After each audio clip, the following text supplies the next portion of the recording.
Hey folks, what's going on? What's We going are on with Shinobi? here. I'm just going ahead and kind of. I had the Discord, but our webcams aren't showing simultaneously, so I'm using Batman's stream as the screen you'll be seeing. Hopefully the audio is synchronized to each other.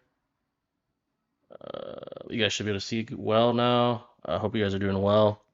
Let me know if everything's synchronized, by the way, audio wise. If you know what I'm saying is what's coming out of my mouth while you're watching. I know it's like not the Discord that you're watching, so let me know if that's the case. What the fuck? Oh wait, I think I gotta stay on this. All right, so I'm gonna use my phone to see what you guys are saying, and I think I have to stay on the specific application I'm capturing. If not, you guys won't be able to see shit. So give me a second here. Hope you guys are doing well, by the Yeah. way. First off, Apologize, guys. yeah, this is the first time doing like we're actually doing a webcam stream. Give me a second here. Sorry about that. Let me mute this shit. Yeah, Okay, we, so we at least figured out a way to make it work, but yeah, we but made a yeah, way. Discord's not cooperating for me. Yeah, let me go ahead and right there. All right, guys. I'm gonna look at you guys through the chat on my phone, so that way you guys can keep seeing us on here. Let me double check everything's good to Yes, go. sir. Okay. All right. So Let me fix as you guys something real could quick. tell, 1 sec. today, we're gonna start with some legitimate topics that need to be discussed. It's an unfortunate time for America in general. It's a sad time. It's a dark time. First off, hopefully you guys are all doing well. Hope you guys are staying safe during this dark time. And also, I just want to say God bless all. Hope you guys are all doing well, blessed and well. Let me pull up today's topics here so I could stay on track here. But yeah, I hope you guys are all doing well. We're just gonna get straight into it. This is some real stuff, obviously, and some serious topics that are being discussed here. So we'll get straight up into Okay. it. Um, today we're going to be discussing at least the first part of this. So I'm going to make a note here. I'm going to make it a point of interest to skip all the serious things that are in the title. So if you guys want to skip to the more fun and lighthearted Q&A, anime, things of that nature. For those watching the recording, I'll probably put a timestamp after this is over, so you guys know where to skip to if you don't want to deal with the darker things that we're discussing, the serious topics that will be discussed here at the beginning of this. So yeah, I guess nationwide, we're still dealing with the repercussions of the vile assassination of, as we all know, and if you don't, we'll explain it in a second, of Charlie Kirk, as well as others that were murdered, such as, the vile Colorado high school shooting that happened, I think, the same day, which is horrible. Those are both heinous acts, and there's been others throughout the year, this year alone, unfortunately. Yeah. It's the Um, same fucking day, which is crazy too, you yeah, know? truly a sad day for America. Yep. Uh, with a man, the most highlighted one being Charlie, with a man being brutally and publicly killed off, for expressing his beliefs and dedicating his life to spreading those beliefs. Now, whether you agree or not with him, we all must admit that inevitably and undisputedly, he was a God-fearing man. He was Yep. a devout husband, and probably most importantly, he was a father. So he was cared Yeah. for by And he's others a human individuals. being.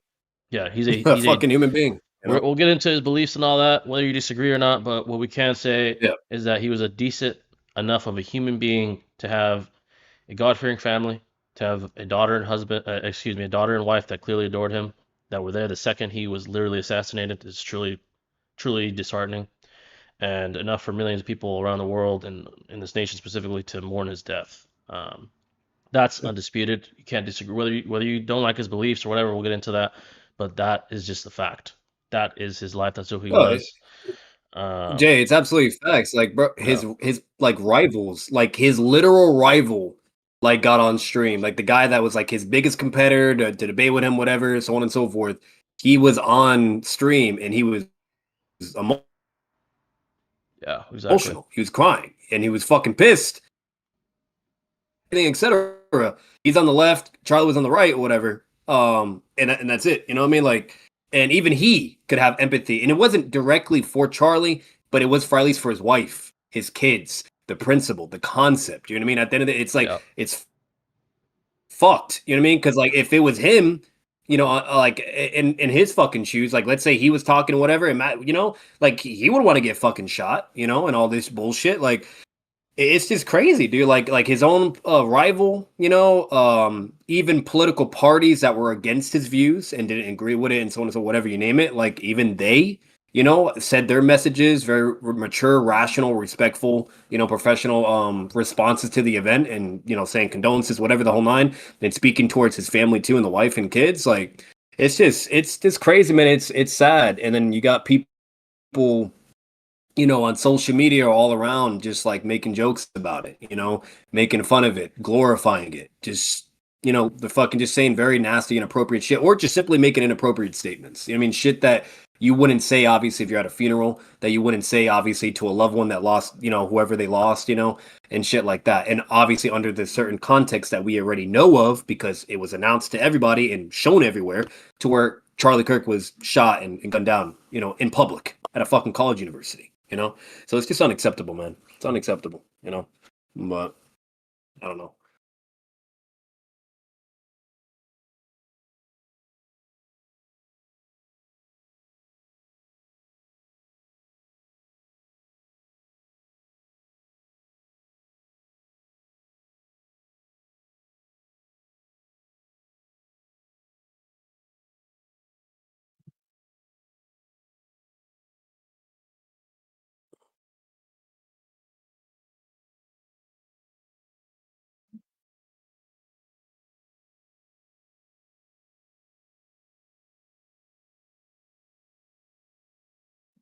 One second, I'm having audio issues for some reason. I'm trying to fix this.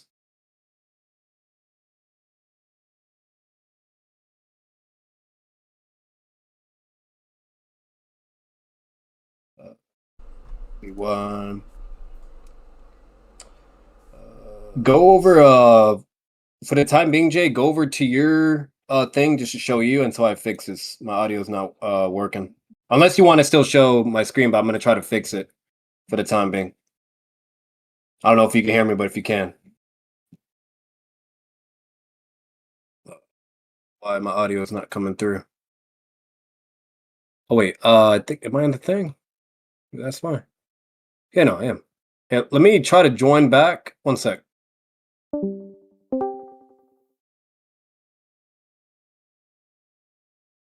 Can you hear me, Jay? You can? Okay. I can't hear you. That's weird. Why is that?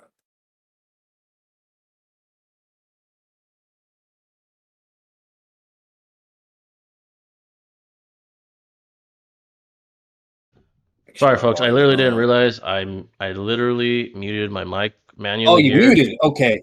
Yeah, you got me. I'm so You sorry, got me, folks. That bro. was so stupid. No, you're good. Uh, I was like, wait a minute, like, am I tripping? I'm like, what's wrong with my shit? yeah, I yeah. was like, fuck. All right, my bad, my bad. But they just said the audio isn't synced up on the Twitch stream. Is that when we both speak, guys? Let us know. Sorry about that. Sorry, that's my mistake. Yeah, you turn off the audio for the Twitch then, and just Yeah, let it play through your OBS. yeah. We'll go ahead and do that. We'll continue though, folks. Yeah, Sorry about that. I'll make sure to fix that. If everything's cool, let us know too. It'll be cool.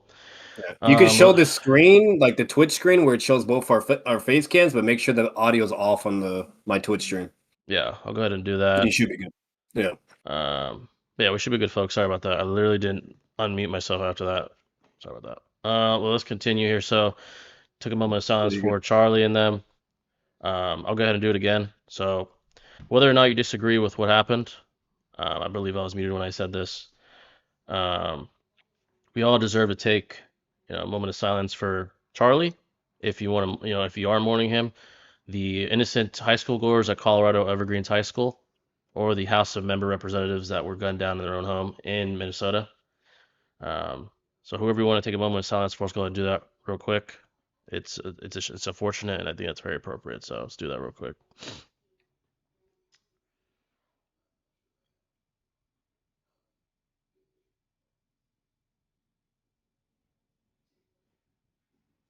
All right, amen. But yeah, it's a very unfortunate, very serious matter, and something that's such as Charlie's AJ, incident. looking at yours. I'm looking at your stream real quick, brother. Just sorry to interrupt you. It's not showing you for some reason, your face cam What the? or mine. So weird. Let me see.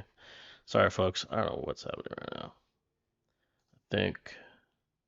Yeah, it's not showing you or me.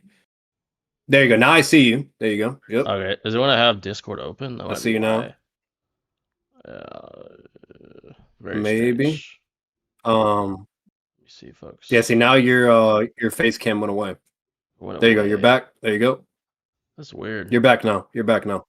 Yeah, it's like coming back and going away. Let me see. Should stay? All right. I'm just gonna stay on Discord through here and see if that's, Yeah. the What official. worst case? I am streaming this, and I'm going to be releasing this on my YouTube channel too. So you'll be able to see me and Jay at all times. Sorry about Um, that, folks. but we're new to this. Yeah, we're new to this. We're trying to get this all resolved, and at least streaming through his end and shit. So my fault, Yeah, guys. yeah. We'll figure it out by next time for sure. But yeah, it's been a very You're on dark though. You're good times. though now. Okay, good, good. But Yeah. yeah, it's been some very dark times as of late since the Charlie incident and the high school shooting incident, and many others this year, unfortunately. So to kind of give a scoop for those that are unaware, or just out of the loop that don't know what exactly happened, Charlie Kirk, who was a public political commentator, uh, I would say he leaned right, was executed in brutal fashion during a public college tour just a few days ago. The shooter, though, fortunately has been arrested, is in custody, he's been subdued, and hopefully he is punished, God willing, to the fullest extent of the law, whatever that may be. Hopefully that's the case. Um, Now, this horrific incident has also caused an uptick in online verbal conflict concerning key political topics such as specifically gun control and freedom of speech, which was on which with this incident again caused that uptick. So now another reason this incident was so destructive from a political standpoint is the very fact that this was a very public and traumatic example, I'd like to say, of a blatant challenge and suppression of the freedom of speech. Because the domino effect of this will be that all Americans, whether those that have high or low levels of influence, will inevitably be more hesitant to express and share their ideas due to the traumatic event that took place that was blatantly done Absolutely. to It was in suppress public. It was ideas. Yeah, literally in public at a college university. public In public. execution. You Yeah, know. and So that that brings people are going to be us. rightfully so paranoid, scared, skeptical, the whole fucking nine. I don't blame them. You know, like Yeah, at the rate we're at, you might as well be like in your own home streaming, and like you can have your face cam and all that, and there you go. But at least you're safe. You know what I mean? yeah, Like at public attendance, or events, that's going to go out the window at this point now. yeah, exactly. And So it's sad. very clear that high profile political commentators and influencers will, or at least should be, much more cautious. Life is fragile, time is fleeting. You never know when your last day will be. Every breath has the potential to be your last. That's just the reality that we are in. And that leads us to the next key topic, which, this is a transition. That being political tribalism in modern America and just in Western civilization. Modern tribalism, because of this Charlie incident and all of the division and verbal conflict it's caused, is at an all-time high. I haven't seen it this high since Trump's first election or first run as president. It's very, Yeah, very like high the right now. Trump attempt. Yeah, that was you know, also like if there was yeah, even yeah. yeah, if that were to be successful, if that assassination attempt was successful, that would have even that would have even eclipsed this as far as impact uh, on a not Yeah. on a national level, but on a global level. It would have changed the course of history It in a happened way. on. Yeah, No, no, you're good, brother. Sorry, I yeah, interrupted you. It's been happening yeah, on both ends too, yeah, and not just like on the Democrats or only or whatever. It's been on Republican end. Like there's been multiple assassinations. It's been a lot more frequent. Now it's not consistent on a daily basis, but it's been throughout periodically. I mean, either through months or through the years, and we've had many, many assassinations or attempts where they weren't successful. We just had the Trump shit, and then we just had literally not even an official politician, but just a speaker, a controversial speaker, right? For his views, whatever, and so on and so forth. And mind you, this fits to multiple categories. You could be a streamer, you could be a YouTuber, you know what I mean? You could be fucking whatever the case may be. It goes for all of that because that's basically the criteria that he was fitting under too. You know what I mean? So now it puts everyone under a lens. Everyone is technically in the danger zone because it's not just politicians that do that. We all use social media or stream and make businesses whatever and make profit off whether if it's our views, freedom of speech, trying to change the world, or something you're really good at, whatever the fuck case may be. So Yeah.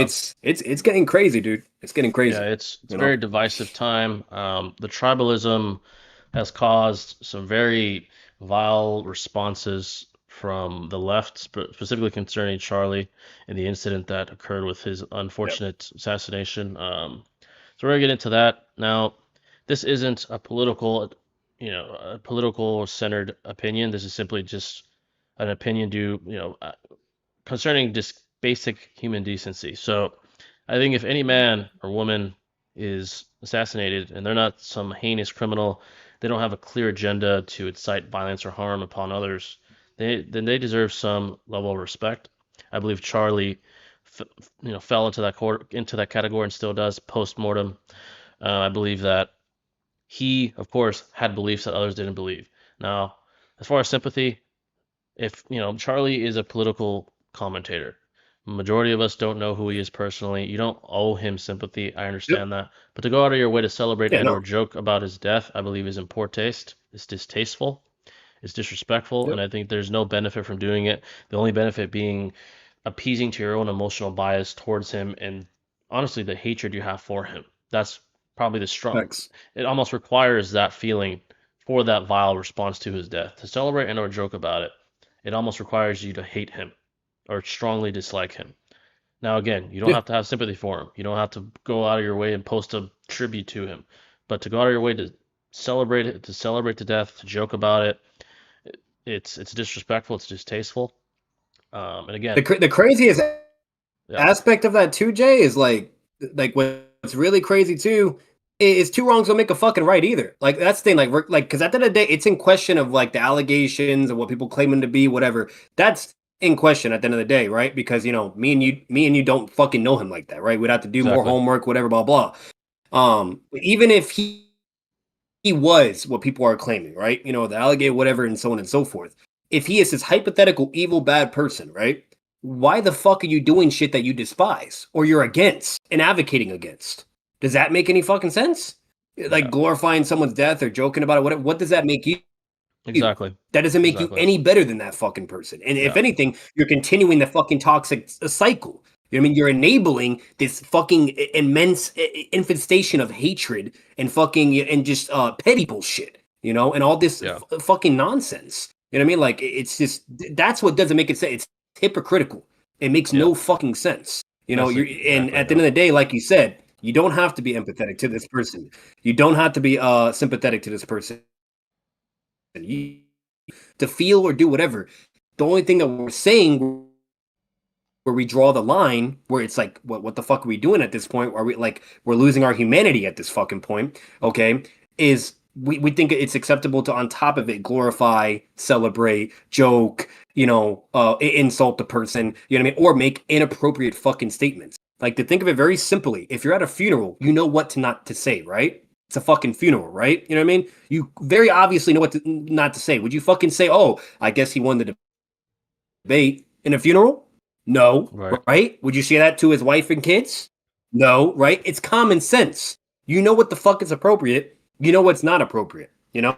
So at the end of the day, like that's the fucking issue. And then what Jay just said, then it corresponds and goes into this domino effect, and it goes to show how fucking desensitized we have become. You know, I've seen all kinds of shit. Whether if it's people saying crazy shit on social media, or if it's people, or if it's fucking celebrities or athletes or whatever. Like there's this one dude, Sean Strickland or whatever, the UFC fighter. He's talking about it and he brings it up and he immediately starts saying he was excited to see it. He's like, oh shit, like what the hell, blah blah. And then he realized like, what the fuck is wrong with me? And he starts like, taking accountability, shit talking himself, whatever the whole nine, and basically just coming to a realization and point like, hey, like we're really fucked as a society because everyone is just going like these sociopathic tendencies or fucking just so desensitized to shit. It's like violence is just okay now. Yeah. Like as long as you don't like the person or you disagree with the person, apparently violence is acceptable. That's Exactly. fucking crazy, That's that's unacceptable So behavior. Like you said, I don't know. it's hypocritical to engage in those vile that vile type of rhetoric because you're condemning this man for that very same thing. Like, oh, he's prejudiced towards a group or whatever exactly it is. He was prejudiced towards X, Y, or Z. He's inciting violence against them. He wants harm done upon them. But yet, when he's assassinated, you go out of your way to celebrate his death, to celebrate what he, to celebrate his demise. It is hypocritical. Again, you don't have to have sympathy for him. You don't owe him that. You don't. The majority of Americans don't know him personally. His family did. His immediate, group of friends did. They obviously are going to sympathize for him. They know him personally. If outside of that, we don't owe him sympathy. That's the reality. A lot of us do sympathize for him because we have heart when it comes to vile assassinations for people that are most likely decent human beings. If he really was, like Batman said, the evil monster that he wouldn't have the following that he does. Now, I know you could say, oh, that doesn't necessarily prove No. that he wasn't a vile monster. Look at Hitler and the following he received. Now, if we were to compare their rhetoric, it's night and day. Hitler emphasized racial False superiority. equivalence. It's a false equivalence. It's certainly a false equivalence. Just because you have a Yep. bias, prejudice toward him, that doesn't automatically conclude that he's Hitler, right? People say, well, Hitler didn't kill anyone with his hands either. Okay, but we got to compare the rhetoric. We got to compare the rhetoric. Just because you don't like what Charlie's saying, that doesn't automatically conclude that he's attempting to create a new race that's perfect in his eyes and screw all other races. That's not the case. You don't have to prove that. So to go out of your way and just automatically state Yeah, that, no. that's fallacious. It's an appeal to emotion. That's what it is.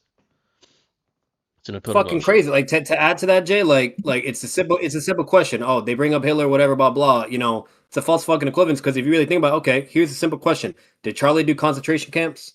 Did he get a whole army of people and force people to be in concentration camps? No. Did he get an army of people and command them to do genocide? No.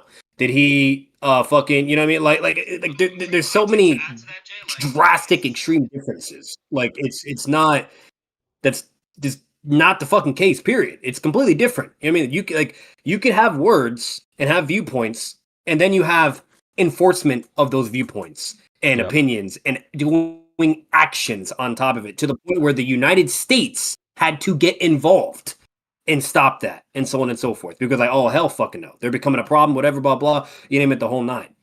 He Yeah. didn't do So any of that. he You know what I didn't mean? do He any of didn't that. do any enforcements. He didn't command an army. He didn't do none of that. You No, know. he didn't incite it. He So didn't. He didn't. He didn't try to persuade those that followed him to incite violence. King says, don't agree with his takes, but I thought we had freedom of speech. We're in a bad state right now. Yeah, I appreciate the comment, King. You're absolutely right. Also appreciate Omni Man, Omni Savage, and Mr. Pill for coming in. Appreciate the brothers for coming in. Appreciate all you guys coming in. So like I'm gonna say here, when it comes to appreciate you. yeah, we appreciate you guys and everyone else watching. So when it comes to modern day politics, we all have what I consider nearly universal moral agreements. We don't kill. We shouldn't kill. We shouldn't steal. We shouldn't lie on a grand scale. We all agree with that, right? I always say a good template of what is considered almost more universally morally accepted is the Ten Commandments in the Judeo-Christian Bible. Again, don't kill, don't cheat, don't steal. We all agree with that, right? But we're in times of first world conditions, so our minds have to go to other places to seek conflict, to seek competition. This is an important note. Humans are inherently competitive. Humans are inherently tribal. Humans are inherently are conflictory, meaning because of how human history has progressed, wars have always been the case. Back in the day, centuries ago, even millennia ago, they were much more brutal in fashion. So violence was almost a Always. necessity back then. Now, in modern civilization, at least Western Yep. civilization, Yep.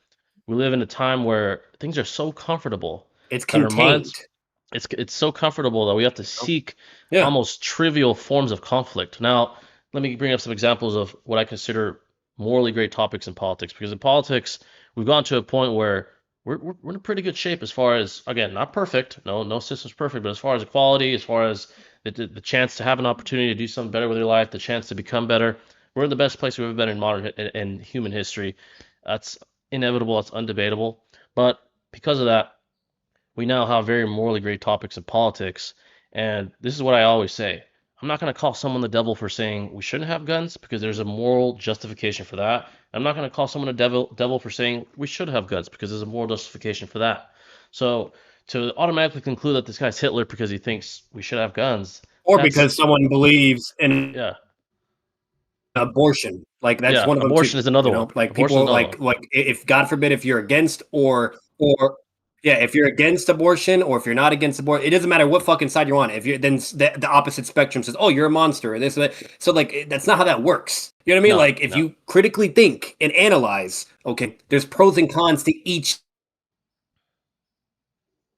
Yeah, there's of definitely what pros and does cons to more each. good than harm at the end of the fucking day. You Yeah, know, there's pros and cons, and no matter there's no perfect solution to fucking anything, especially when nothing. it is complex. You know Yeah, what I mean? Morality and philosophy is extremely complicated. It is not black and white. If it was, we wouldn't be having these conversations. The world wouldn't be the way it fucking is. You know? yeah, So like again, like you know, there's all kinds of fucking examples, all because you have a certain perception of something doesn't mean because you don't see that same perception or you can't understand whether if it's an IQ issue, whether if it's just an incompetence, ignorance issue, whether if it's just simply you being emotionally biased and just just being a fucking clown, regardless of what the reason is.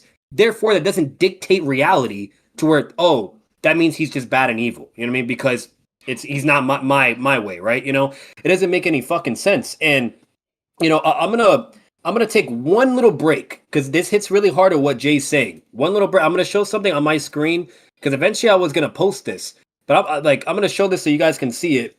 I'm gonna turn off my face cam here just temporarily. But this right here, I don't know if you guys ever remember the quote Itachi said that every single one of us goes through life depending on and bound by our individual knowledge and awareness, and we call it reality. However, both knowledge and awareness are equivocal. One's reality might be another's illusion. That's important to understand and think and analyze because that technically relates to this particular situation.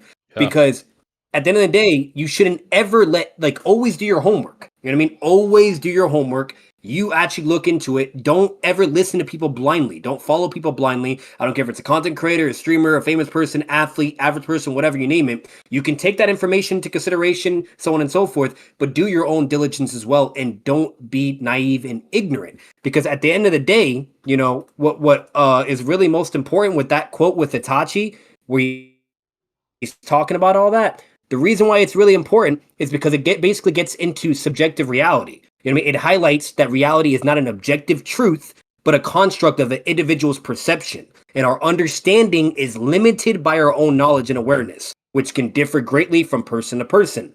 And knowledge and awareness are vague, right? That quote states that knowledge and awareness are equivocal, meaning they can be interpreted in different ways and are not fixed or absolute. When he says the living in fantasies part, consequently, we all live within our own fantasies or subjective worlds where our personal truth is our only reality, even if it's an illusion to someone else. So what we may think is the truth or what's right or whatever and so on and so forth is a complete fucking 180 for someone else based upon XYZ, you know? So I Yeah. just kind of wanted to bring that up, but I'm going to pull it back, but it's crazy, man. It's Yeah, fucking so crazy, you know? yeah, So, so like Batman said, with he, what he insinuated with the idea of our limitations, the very idea of freedom of speech, which is again this incident challenged and attempted to suppress, and on a grand scale, not only Charlie literally by taking his life, but on a global, at least on a nationwide scale, is freedom of speech is the key to improvement as a society. So the flaw that humans have is yep. that we can never truly reach perfection. As of now, in 2025, perfection is unattainable on a physical level, on a mental level, technological level, etc. Whatever you want to call it, whatever other aspects you want to include, it's unattainable. So with freedom of speech, we Yep. have the ability to introduce ideas, to combat ideas, to improve upon ideas, etc. If we destroy that, logic is at stake. Logic is being challenged, and a certain group of people are attempting to destroy it, such as that piece of shit that shot Charlie. They're trying to destroy logic because of their emotional bias towards an individual, a group, a political affiliation, etc. That's very dangerous. That's a dangerous precedent because it's going to have what I call a domino effect.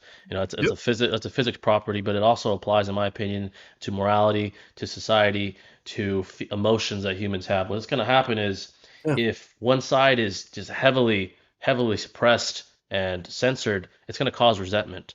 And as more resentment begins to build up, that's how you have revolutions. That's how you have civil wars.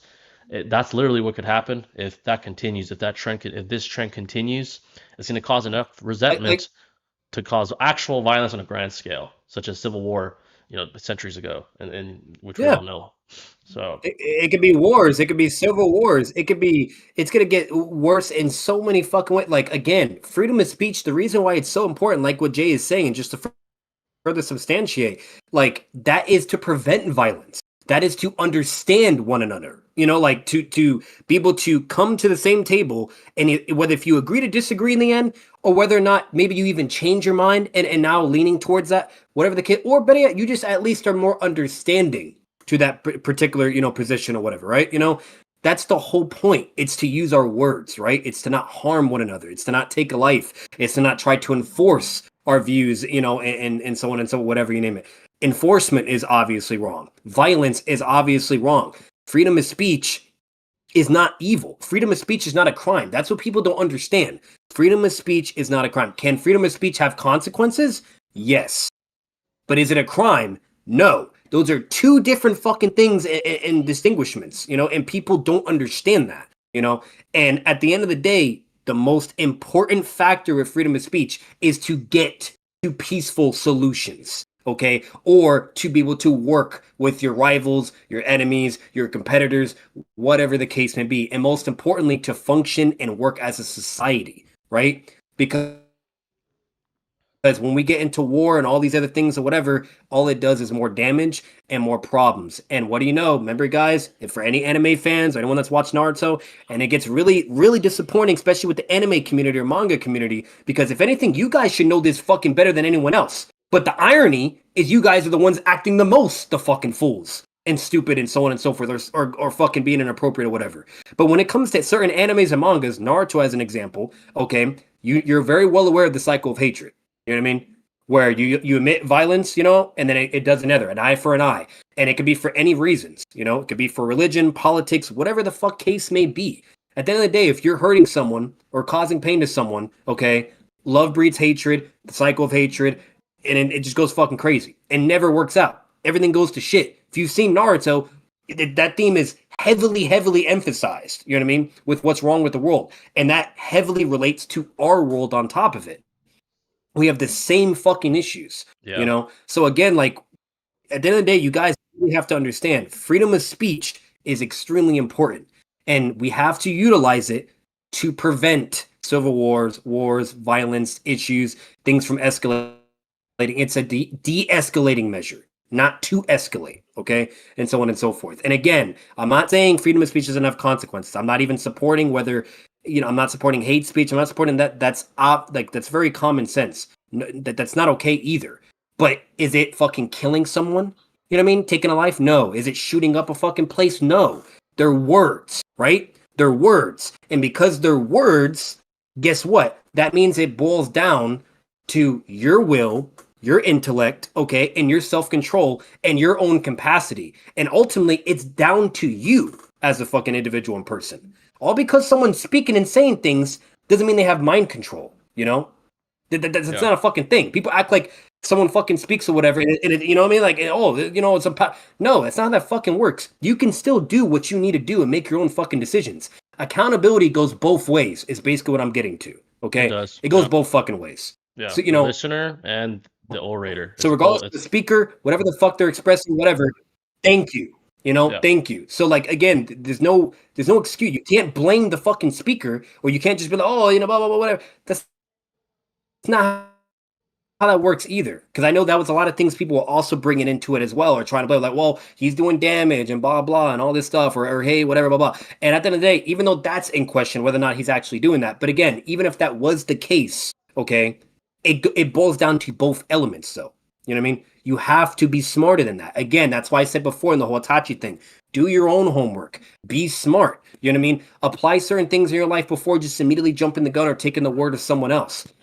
Maybe have conversations with other people. Better yet, maybe listen to the opposing side that's saying the opposite spectrum to see, right? Don't just stick to one thing either.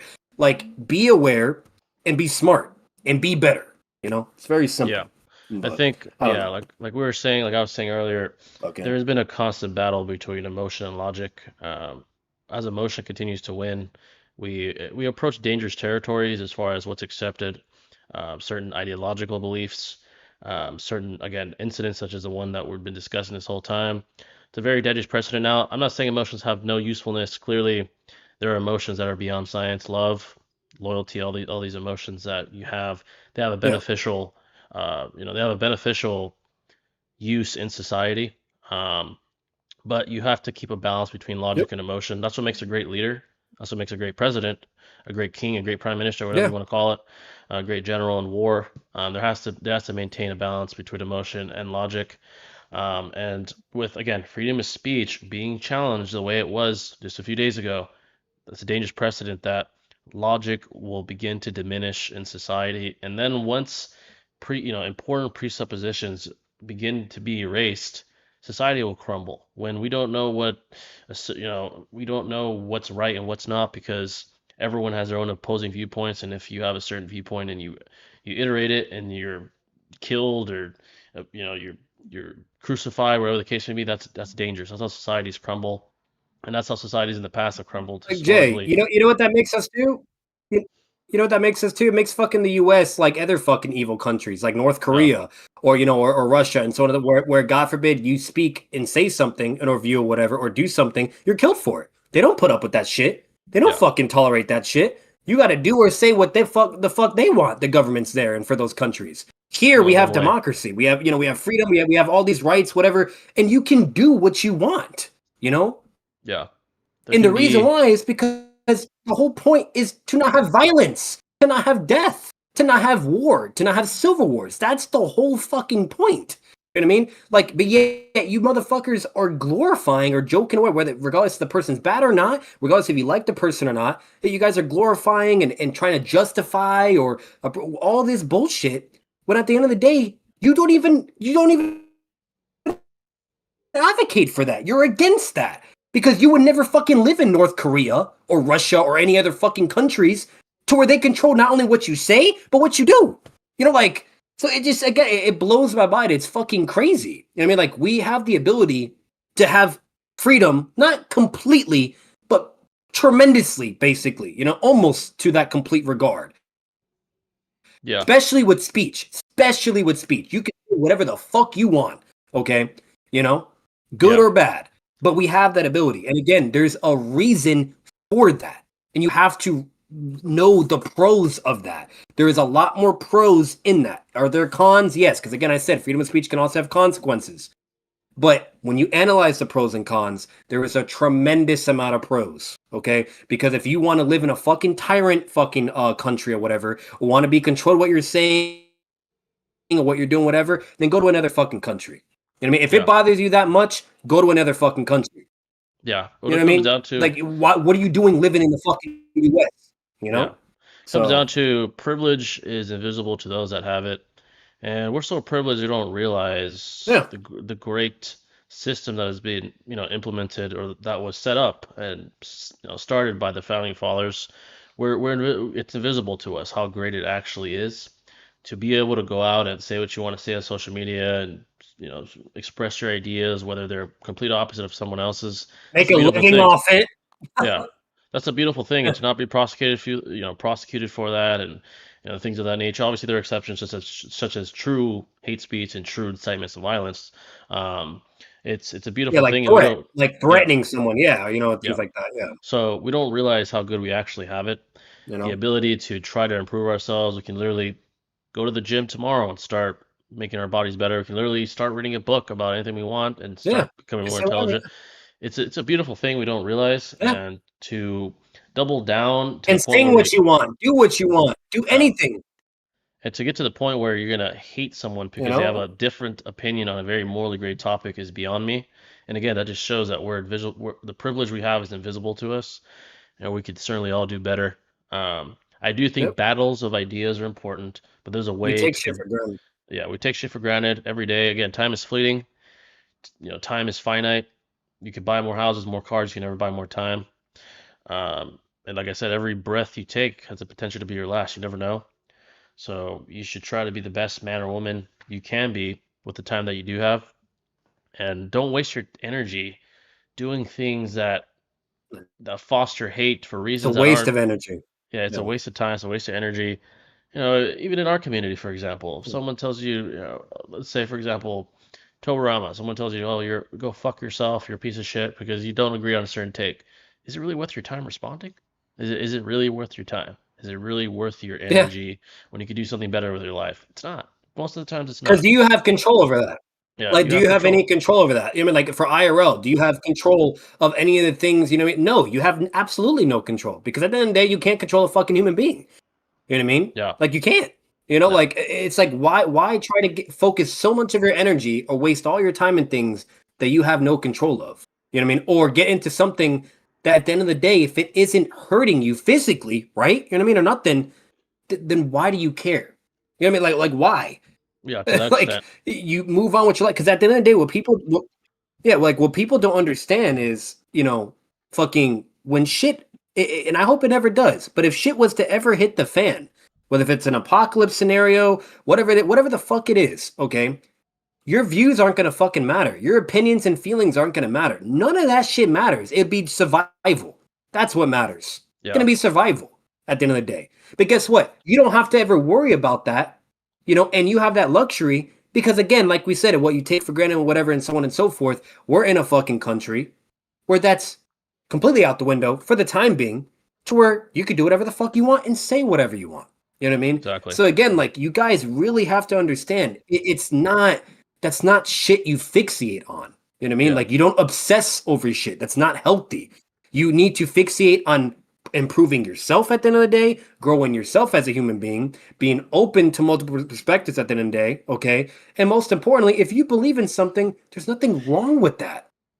You know what I yeah, mean? Like that's the whole point of what the US is. You do what you believe in, right? You utilize your freedoms and you make the best of it, right? And if there's something you're really passionate, but you do it by the book and by the right way with your words, freedom of speech, okay?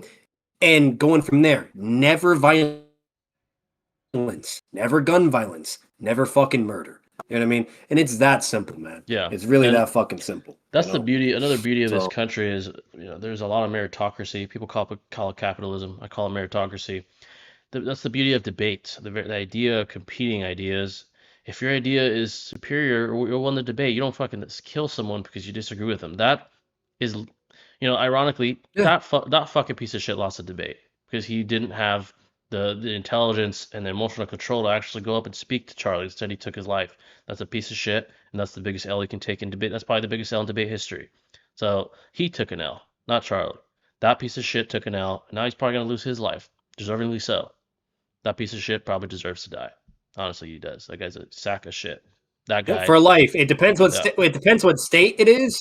But either that's a death sentence or that's he has for life and that's it, done. yeah. You know? Well, And, that's the and guy that lost the again, debate. like and that's what I'm saying, guys, like like yeah, like the way the US operates, we only convict you or punish you when you do actions, not words, actions, violence. You know what I mean? Yep, Things like that, whatever, things that can actually be problematic and have a chain negative domino effect. Okay.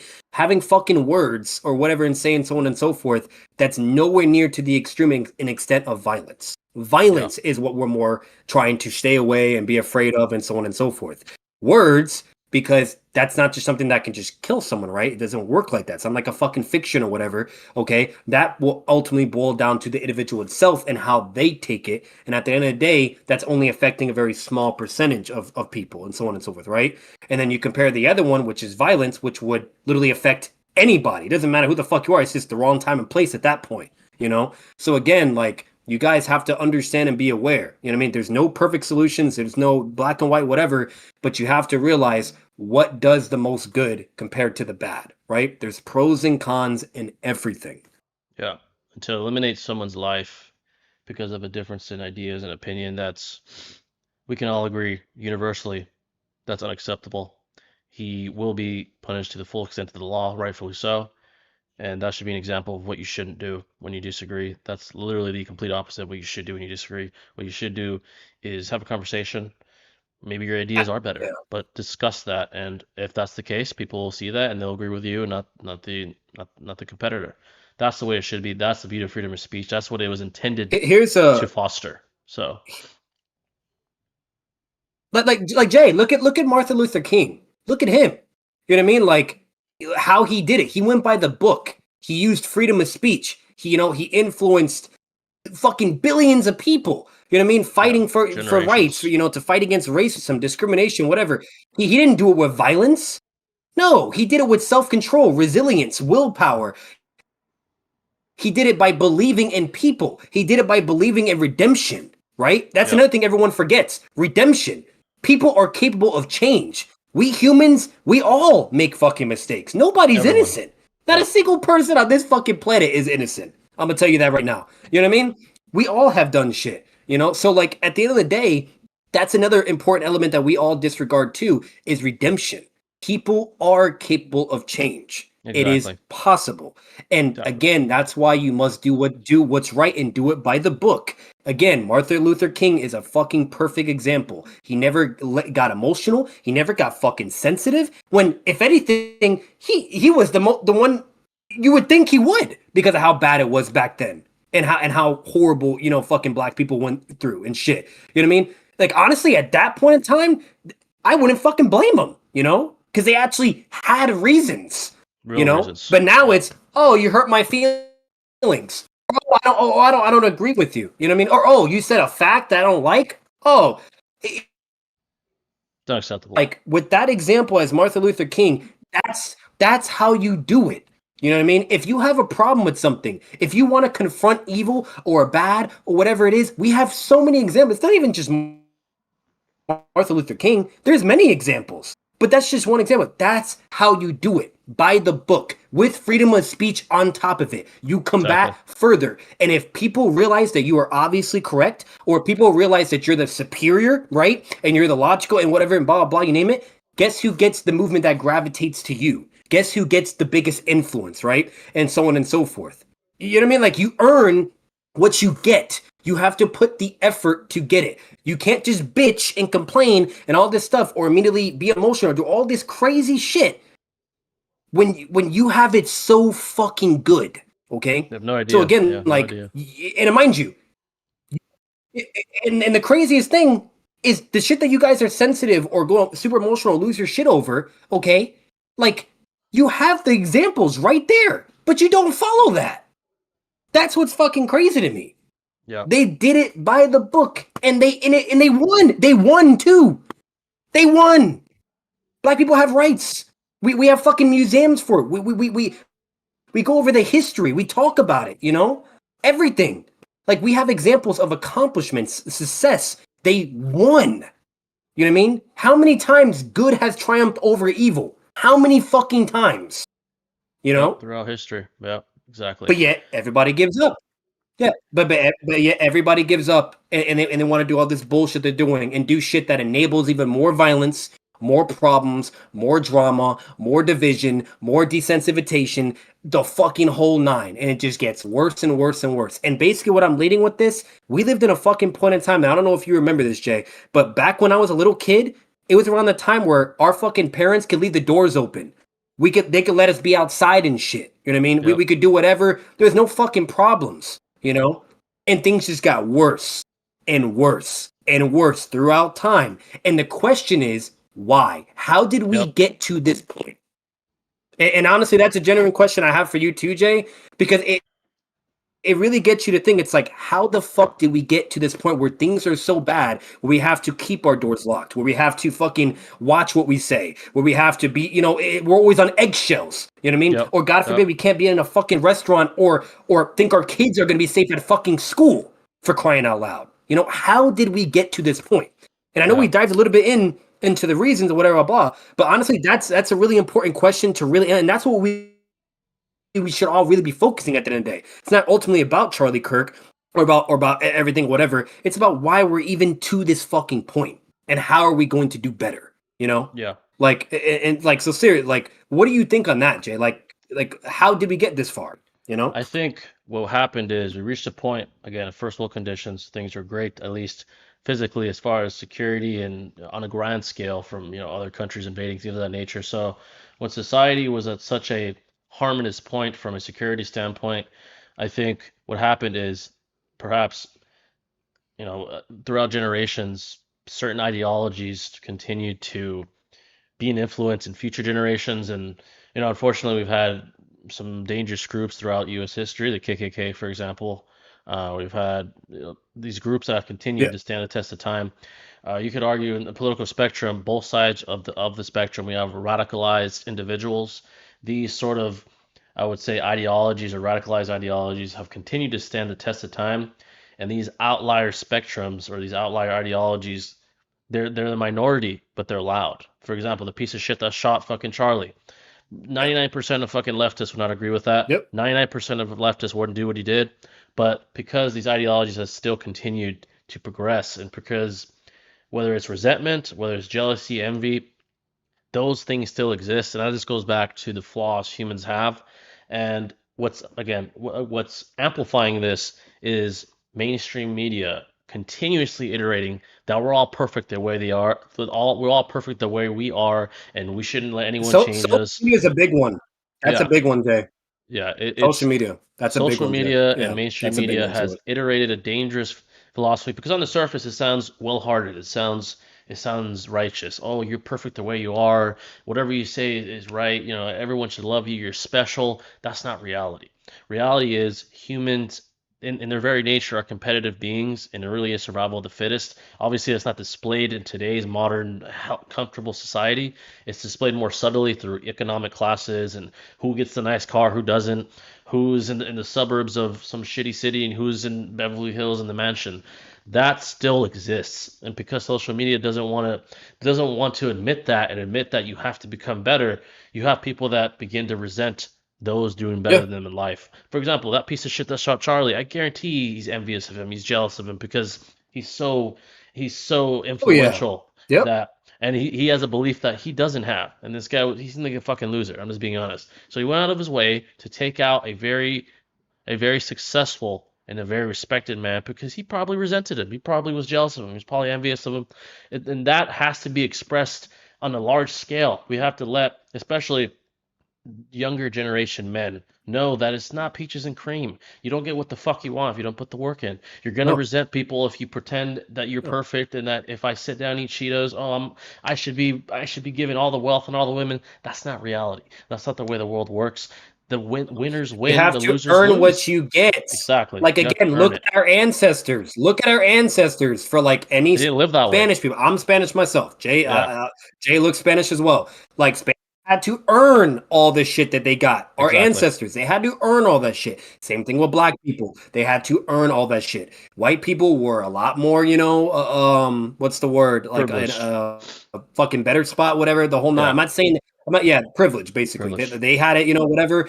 But was it perfect for them either? No, because there were certain things they also struggled with way back then, history wise, whatever. But point being said is they all had to work for what the They earned it. fuck they wanted. Yeah, Shit does not just change because you want it to fucking happen. They earned it. So whether or not you gotta go out and about all the fucking time, lose sleep, work yourself to a goal, whatever the fuck it is, you gotta do what you gotta fucking do. You know what I yeah, mean? And yep. again, we have examples for that. We have history for a reason, okay, and so on and so forth. But yet we dismiss that and we don't approach the examples that we have and we don't continue to go towards that direction. And that is the problem. And like Jay said before, social media being one of the factors of how we got to this point. And on top of it, which another thing that he was leaning into basically is mental health. Yep. Mental health is fucking shit. It's horrible. It's fucking horrible nowadays. But again, we can to an extent, because it obviously is circumstantial, depends what it is, what we're talking about. But for the majority of things, you can work on yourself. You can go and get help if needed, to go to the fucking hospital, work with a therapist, a psychiatrist, whatever the case may be, or go with a close loved one that you feel comfortable with.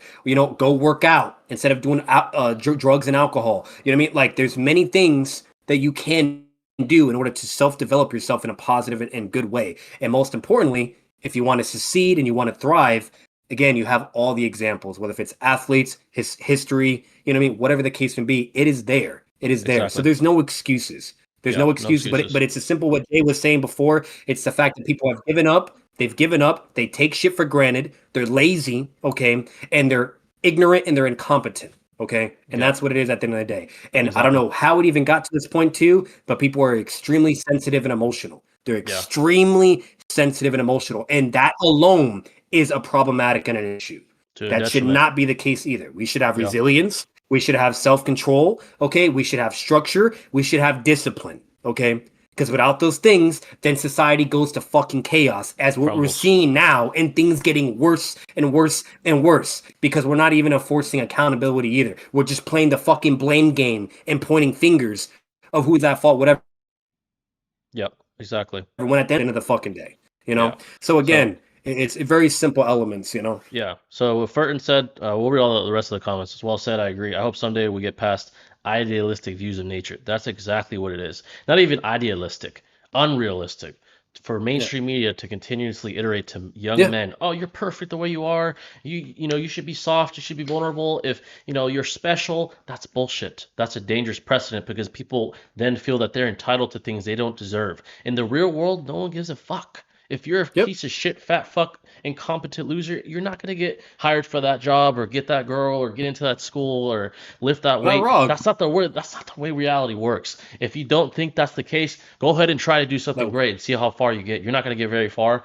When that has to stop being continuously shoved down young men's throats. And unfortunately, whether you like these people or not, that's why people like Tate have come to power. That's why Charlie has come to power. That's what, well, R.I.P. Charlie, but that's why he came to power. That's why these guys are becoming influential because men are noticing because they take reality for what it is. Exactly, because what's happening is reality is hitting them in the face. Nature is hitting them in the face. Mainstream media is lying to them. Mainstream media is telling them about an unrealistic aspect of what nature really is. And when they get hit in the face and they eat shit, they look for guidance somewhere else. Again, Tate, Charlie, Shapiro, Peterson, all these guys, they're looking to guide. There's probably mentors out there that aren't good people, I'm sure. Like the radicalized red pill, whatever you want to call it, that exists as well. So all these men are seeking guidance, and the ones that aren't, like that piece of shit that's Charlie, their mind is warped. Their emotions are the sole dictator of the decision making. That's extremely dangerous. Logic is out the window for those kind of people. Yeah, you probably have mental illness. I don't give a fuck. That's not an excuse. Everyone has a flawed brain. If you allow your mind to diminish and how it makes decisions, your health, you're gonna gain a mental illness. I think the mind is more powerful than people realize. If you go to the gym, if you're disciplined, your mind will be very healthy. You will not become what that piece of shit became. You'll be better. You'll be a winner. There's a pattern. There's a pattern that you're saying right now. There's a fucking pattern that you're saying right now. You know how you said it's not an excuse, whatever, blah, blah? Because it's simply fucking not. Whether if it's mental health, whether if it's social media, whatever the fucking case may be, it's not a fucking excuse. Okay, unless you're that very low percentage of people where they're actually fucking psychotic, like insanity, you know what I mean? To where they have to live in a fucking mental asylum, right? Exactly. You know what I mean? Then that is justified an excuse, you know what I mean? Or if you have a fucking condition where, like, you know what I mean? You like, let's say you're fucking missing legs, like, you can't fucking walk, right? You know what I mean? Or whatever, and so on and so forth. Like, so we're not saying shit like that, but but at the end of the day, that's not what it is. People are fucking delusional, okay? And the majority of people are on average, okay? The shit that they're like trying to make excuses for or whatever, it's a bunch of fucking bullshit. You're not to the extreme. You're not to the fucking extreme. You know what I mean? If you were, you wouldn't even be a fucking civilian then. You wouldn't be doing what you're fucking doing, basically, you know? So if you're not to that extreme, it's not a fucking excuse. And the leg example I gave, what people do is, they immediately jump to the thing is, well, I'm missing a leg, well, I'm fucked, whatever, blah, blah, this and that. No. Guess what? You can get a fucking robotic leg, okay?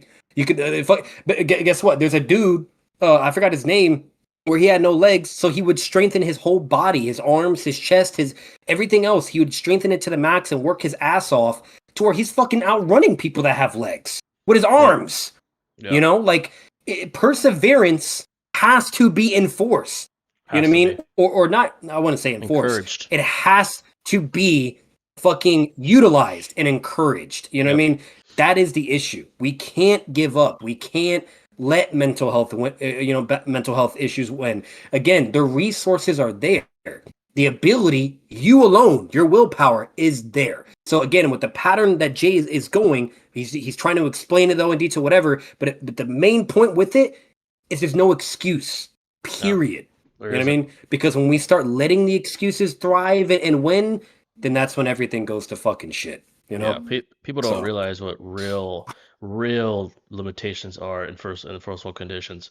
Guys, children Yeah, in Israel and Palestine getting blown up. Fucking third world countries where fucking little kids have nothing to drink. That they yeah. have real excuses. People are crossing the border every fucking day and dying in the North fucking North river. Korea, you play a North song, Korea, you play a like song in North Korea, fucking yep, and you die.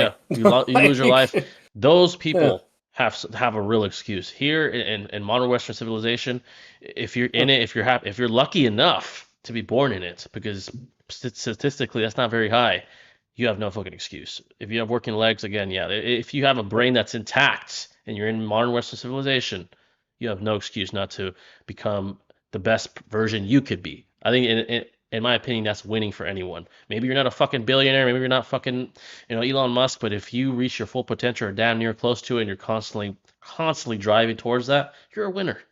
Fuck the amount of money you have. You're a yeah. winner if you're constantly the drive is relentless. You're always going at it. You're gonna be a winner. I promise you. You're gonna be a winner. You're gonna stand out At in that, some shape or fashion because today at- competition is lacking. Competition is probably as low as it's ever been, unfortunately, because again, yeah. mainstream media it's relaying this bullshit like Kirk Everything's had getting said. worse, Jay. Yeah, Everything. No. Like dead. Like GPAs are getting lower. People's intelligence in education, schools, their grades are getting lower. literacy, Everything is getting lower and lower and lower. And then we're getting more violence and we're getting yep, more problems and things are it's escalating bullshit. further. Every single aspect and category in life is getting fucking worse. And Yep, again, because people are doing the wrong fucking things. You know what I yep, mean? Everything we're talking about. yeah, That's and the fucking problem. And that is why that's how we've gotten to where we are at the end of the day with the fundamental question of what I asked Jay and everything we're talking about. That's why the fucking shit is the way it is. Because we're not approaching reality for what it is, okay? And we're not growing up, okay? You know what I mean? And getting the fuck up. When you fall, what do? You get back up. You know what I mean? And you keep pushing forward, okay? And you go with what life gives you at the end of the fucking day. And you do your absolute best and do what you need to do. And keeping your humanity, keeping, you know what I mean, your fucking love for the world and the positivity. You keep all the good attributes, all the good qualities. You know what I mean? Regardless of the negativity, regardless of the obstacles you go through, regardless of all that, that doesn't matter. Okay. You focus on the good and you pursue you pursue the good and the success and you go through the bad and you beat it. That's the goal. That's what everyone's goal should be. Okay. exactly. And if there's something that is not an actual limitation, if there's something that you can endure, right? If you can endure it, such as words, I'll give an example. You know what I mean? If you can endure it, okay, then there's no problem with it. Because at the end Yep, of the day, it boils down to you, to what you take out of it. Okay. And you have the same ability to combat that person as well. The yep, same ability, the same effort. There's nothing else different. Could that yep, person potentially be a little bit more ahead of you or whatever? Sure. But that's not an excuse either. Then that means you got a lot of catching up to do. That means you got a lot of fucking work to do. Okay. yep, And you keep going and you go from there. We have ways to confront, okay, issues the right way and by the book. You have the resources, you have the ability to, so do it the right way. Violence is not the right way. Political no, violence is never not has the been. right way. Never, Murder and guns are not the right way. Never, never, because it just never. makes things fucking worse. Yeah, there will be a chain effect. There will be a negative You chain know, effect, whether it's tomorrow, next year, 100 years from now. There will be a chain effect, I Civil promise War, you. whatever Yeah, it there is. will be. And this is what I'll Yeah. say. I guess this is more of a personal thing. The way that the greatest men I've met in my life personally all have that same drive. And here's another thing I want to add. If you're young, and I'm sure most of you guys watching this are young, you have to have the right why. And for the majority of people, it's not just money alone. I'm not saying don't earn money. I'm saying money alone, materials alone for your own immediate gratification is not enough. You need the right why. And in my opinion, again, it's all opinionated, is others. Your fucking mom, your dad, your family. What's going on, Sir Goes? I appreciate you, brother. $10. We'll go ahead and read this real quick. I appreciate you, brother. Much love. Been a minute since I've done this. No worries, brother. You've always given love. Appreciate you. Y'all hanging on through these tough times. Same for everyone in the chat. Amen, brother. I appreciate you. Much love to Sir Goats, man. But like I was saying, you need the right why. In my opinion, like I said, it's others. It's maybe you have a child. Your parents are getting older. Your girl, your wife, your man, your husband, whatever the fuck it is. I guarantee you, all the bullshit that could be an excuse, you won't give a fuck. When you get up, you go to work, That's you what put you your should shoes on. invest your energy into, by the way. Yeah, Family, your family. kid, your wife, or a lover or love significant other. That's the shit you invest your energy to. Your That's fucking business, all you your loved should. ones. Yeah, That's what you fixate and invest into. yeah. And Yep. this is the reality, at You least when know, it comes to simple. me. I've seen guys like this, and I mean, I'm biased. I'm gonna say I'm the same way. Guys that have that drive, everything else is white noise. Fucking Paul. I'm not gonna say I don't care about politics and RP Charlie Kirk, but everything else Yep. outside is white noise. There's some stuff I care about, some stuff I'll debate about, sure, but I'm not gonna go out of my way and spew hate. Even if, let's say, hypothetically, God willing, that God forbid this never happens, someone that is on the left dies, I'm not left. I wouldn't go out and say, "Oh fuck yeah, he's dead." Fuck no. I'm gonna give my condolences and keep it pushing. So No. I'm gonna keep it pushing. Anyone. Yeah, Anyone. Doesn't matter who the person is. It's a human life. And that's what human people don't life, fucking understand. decent human This is life. for anybody. Just to Yep. clarify, and I hope this was really clear from the get go and from everything I've been sending on my Discord, Twitter, whatever, and then even as of now of us talking now. Anybody, any life. Okay, the only exception is obviously like fucking Hitler, right? Yeah, Who is yeah, yeah. Ted actually Bundy. Yeah, enforcing his views and doing atrocities and doing fucking yeah, or a serial killer. Like, come on, use your fucking, you know what I mean? Like, it's common sense. yeah. Okay, those are the only exceptions because there's Only always the exceptions. exception to the rule, right? That's Yep. for anything, okay? But we're not fucking talking about that. We're not talking about a serial killer. We're not talking about fucking some country invading us. We're not talking about fucking Hitler shit or whatever. We're talking about freedom of speech. We're talking about fucking someone having their views and talking and so on and so whatever you name it, whether regardless you disagree with it, whether they're good or bad or not, whatever the fucking case can be. Because I'm gonna tell you right now, there's good and bad in anything. There's good and bad in the left. There's good and bad in the fucking right. There's good and bad fucking everywhere, anywhere. Good and bad Laws. can Yep. never be separate. It's everywhere. Like, and what I mean by that, to really specify that too. So let's say for someone that we know is obviously good, right? Like fucking like whatever organization is or whatever. Even if you know it's very very good, there could still be someone in that organization that's bad, that's making them look bad. You know what I mean? Or twisting their views or what they're saying or what they're trying to do, and so you know what I mean. Like that's another thing you guys also don't like think of too. Like all because certain people are doing certain things, that doesn't mean it automatically now equates and connects to the movement itself or that person itself and so on and so forth. Those are two fucking different things, you know? So like again, like we have to just really, really be smart and be patient and really analyze and be critical when we're thinking and seeing and comprehending things. You Yeah. gotta fucking think, man. You know? Yeah. But Yeah. And it's it's crazy. yeah, and what I've seen, like going back to what I was saying, yeah, the greatest men I know all have that same why, the right why, and to them it's win or die trying. Everything else, like I said, is white noise. Yeah, we have our beliefs in politics. We might disagree, agree, whatever. That's white noise. To be the best man you can be, to be a great man, you have the right why, you have the right purpose. Everything else falls into place. Whether you think it's because of God, because of obviously hard work is part of it, but the universe rewards those who do what others don't. Uh, and another weird thing I see is this idea that this sort of shaming of working hard. Oh, you're a try hard. Oh, this guy thinks he's all that. You're damn right. I'm a try hard. Why wouldn't I try hard? Why wouldn't you encourage that? If you're an influencer, a content creator, and you're seeing a guy going at it as hard as he can, why shame that? Why is that a bad thing? I don't understand that. Everyone should try to dominate. Everyone should try to win. Why would you put someone down because of that? Because you're not? Because you're Yeah. subpar. When you look in the fucking mirror, you're not happy with it. Like that That's too that's bad. going backwards. Yeah, it's That's going going backward. backwards, not You're looking in the forward, mirror, man. backwards. Look at the mirror. That's the problem. A lot of men don't want to look in the mirror. Even people with influence. A lot of people that have influence, including some high profile streamers, probably other individuals, they don't like what they see in the mirror. Yeah, they have a lot of money. Yeah, they have a lot of people watching them. All those guys aren't happy with who they are. And then they shame other people that are great. It's very strange to me. Yeah. It's very weird to me. It's probably another reason why there's political division, because maybe someone else on the other side of the spectrum is doing so well and they're just this great guy with great integrity, and because they're that and you're not, you're like, oh fuck this guy. Like that's resentment, that's envy because you're not the man you Yep. want to be. So I'll always encourage winning and all that, because I know in the anime community, our community specifically, that's almost looked down upon. It's almost looked down upon when you're very intelligent, when you're very well spoken, when you go out of your way to really do Yep. your research. People are like, "Oh my God, this guy's cringe." No, I just work harder than you. That's what it is. I do more than you. If you don't like that, then beat me. Beat me. Instead of that's how the real way you're gonna get my respect Yep. and Yep. people's other respect. Beat me. That's the way the world operates.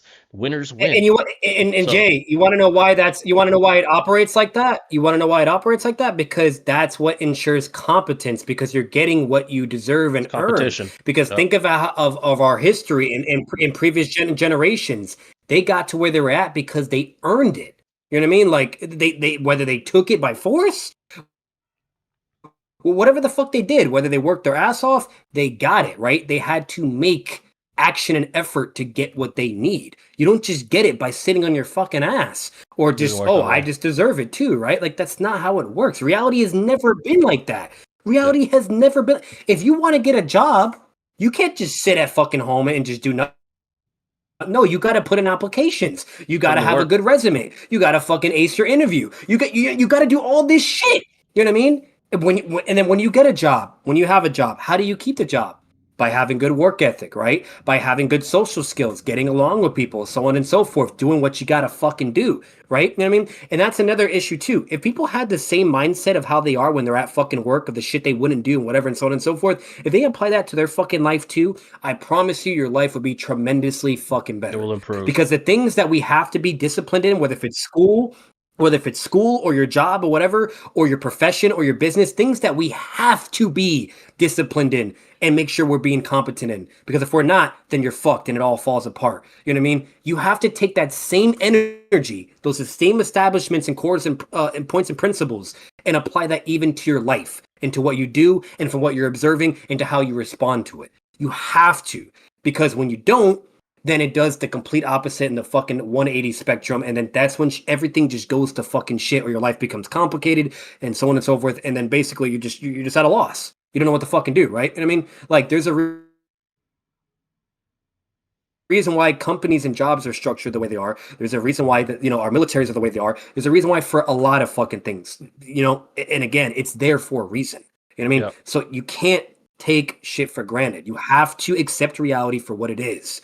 And Yep. and again, even if it's something that's wrong in reality, even if it's wrong, you can't change that, You have to right? Like adapt. you don't have Yep. fucking omnipotence or powers.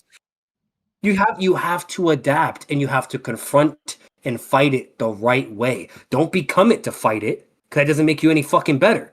And that's what everyone's doing. They're taking the easy route. They're taking the shortcut, because it's like, oh, okay, I'll just do the same. Oh, that's what causes more problems, and that's why everything is getting to the point it's fucking getting.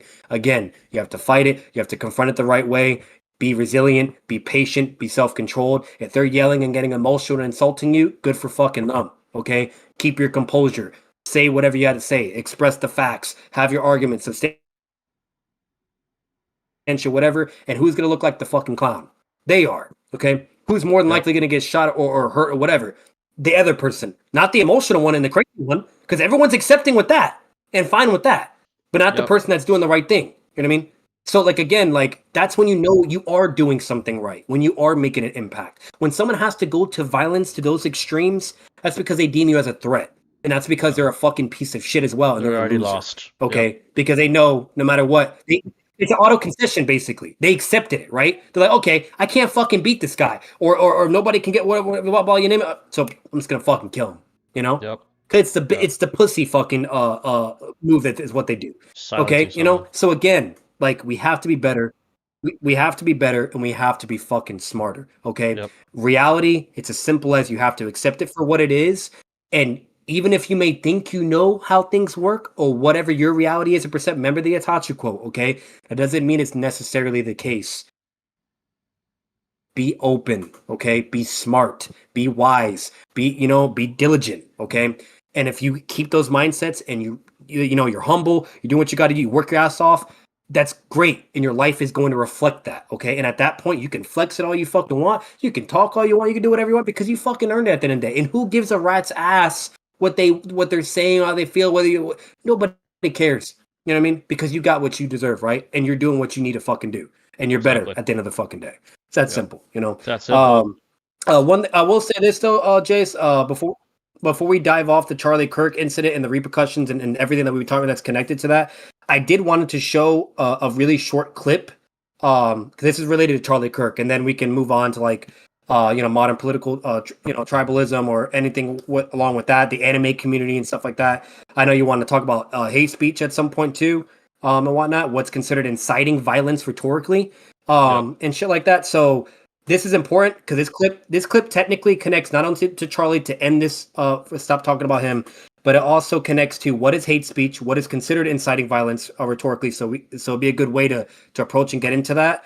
And then eventually towards the end, we could talk about gun control, and whatnot too, which that's a lot more simple and easy to do. Yeah. Because that, at least to me, I don't know about you, Jay, gun control is very simple. People just fucking make it so complicated when they don't fucking Yeah. need It's to, pretty you simple. know. Yeah. But I'm gonna stream this real quick, Jay. Okay. I'm gonna stream this real quick, for you. This way you can see it too, and we can end off the Charlie Kirk thing. And then this also connects to the next talking points we get into, which is what is hate speech and what is considered inciting violence rhetorically. Because apparently a lot of the claims and allegations with this person with Charlie was that, oh, he has hate speech or he's inciting violence and all this shit. All kinds of shit I fucking heard. And I only did my homework just for a couple minutes and a little bit. And I looked at a couple things and I was immediately able to fucking realize it was bullshit and so on and so forth. Now, could there be things that are true? Sure. Not denying that. There was even one thing I did confirm and saw, even the full context, and I don't agree with it. But again, I'm not gonna fucking kill him for it either. But the only thing that he did say that I thought was, yeah, I don't know about that one, Chief, because he's religious, because he's a Christian. Okay, is if his daughter was like pregnant, right, like 10 years old, because someone asked him, if Oh she was yeah. 10 Yeah. years old and she got pregnant and like raped or whatever. Okay, would you force her to keep the baby? And because of his religion and his views, he said yes. Okay, Yeah. that I disagree with that. I don't necessarily agree with. I think that's a whole other thing. Whatever. But at the end of the day, that's all I could find at most. And remember, I haven't seen everything either, but I'm just saying the bare minimum. Now, as for the racist thing, bullshit. As for the fucking for the gun allegation where he says where people are saying he just thinks people should just die by guns, whatever, bullshit. Okay, so I confirmed a couple other things, but I'm gonna show this really quick clip and just wait for Jay to see it. And again, this is an example, but yet this person apparently supports violence, supports to shoot people and all this crazy shit or whatever, and so on and so forth. So let me play this real quick. All right. Mr. Kirk, I'm a student here. Can you hear it, Jay? I really appreciate Yeah. you being here today to speak with us. I Okay. care a lot about protecting children and know that you value life as well. I understand that mental health and drug issues are a big part of the violence that we see every day in America. And I know that there's no black and white solution, but wouldn't implementing stronger background checks, especially for high-powered weapons like AK-47s, be a more reasonable and effective step to prevent school shootings and protect the children? Sure, fine. So first of all, it is very difficult to purchase an AK-47. You're probably talking about an AR-15. That's probably what you're talking about, which is not an AK-47. We do have those back. So that right there, you see how he was respectful, correcting her, Jay? Yeah. He was I respectful. mean, he wasn't insulting her. He wasn't, be egotistical, respectful. So again, even when he's correcting someone, he's being respectful. Background Yeah. checks in a lot of It's states. proper etiquette. Yeah. I do have to ask, do you feel safe in California walking the streets at night in Los Angeles as a woman? It depends which area. How about right near the downtown convention center? Not necessarily, no. So remember, our goal is a safe society. So just Right there. laws. What did he just say? He just said, Yep. our goal, him directly, his movement, is a safer society. So you're already hearing contradicting views and information and stuff that he's saying. Okay, and this is not the only clip too. There's many clips where he says the same fucking thing, same rhetoric, whatever, blah blah. But yet people get to the point where they view him as a fascist, or they view him as, oh, he apparently supports people to get shot or whatever and killed, like, and all this crazy bullshit, whatever. But yet I'm gonna continue playing the rest of this short clip. He's literally saying contradicting information. And again, this is the point what I'm trying to get at. Like, I don't understand how people come to the narratives and conclusions they get to. Because if you would just do your fucking homework and look and whatnot, you would see that the complete opposite is what's being expressed with this particular person. But, Right. I'm going to continue it. Does not always equal a safer society. That's just number one. Yeah, And- that's what I said. That's why I said that. I know that mental health is a big issue. Huge. But I just, for instance, I have a 10-year-old little sister, and every day my parents stress about sending her to school for what could happen it. to her. So It's a real question. Let me ask you, does that school have an armed guard? I'm not entirely That's sure. why you're stressing. That's a fair point. Why do we protect our banks? our airports, and our sports stadiums Valuable. with people with guns, Valuables. but not our schools. I think that that's a fair point, and that And I'm not discounting, the background check thing, but it's incredible moral perversion. You can't get in a Dodger Stadium without seeing 50 cop cars and people with guns everywhere. You Yep. can't go to LAX without going through basically a demilitarized zone.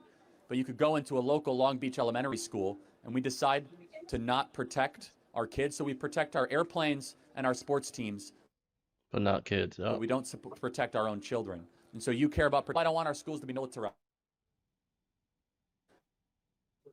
Well, then you don't want to protect our kids?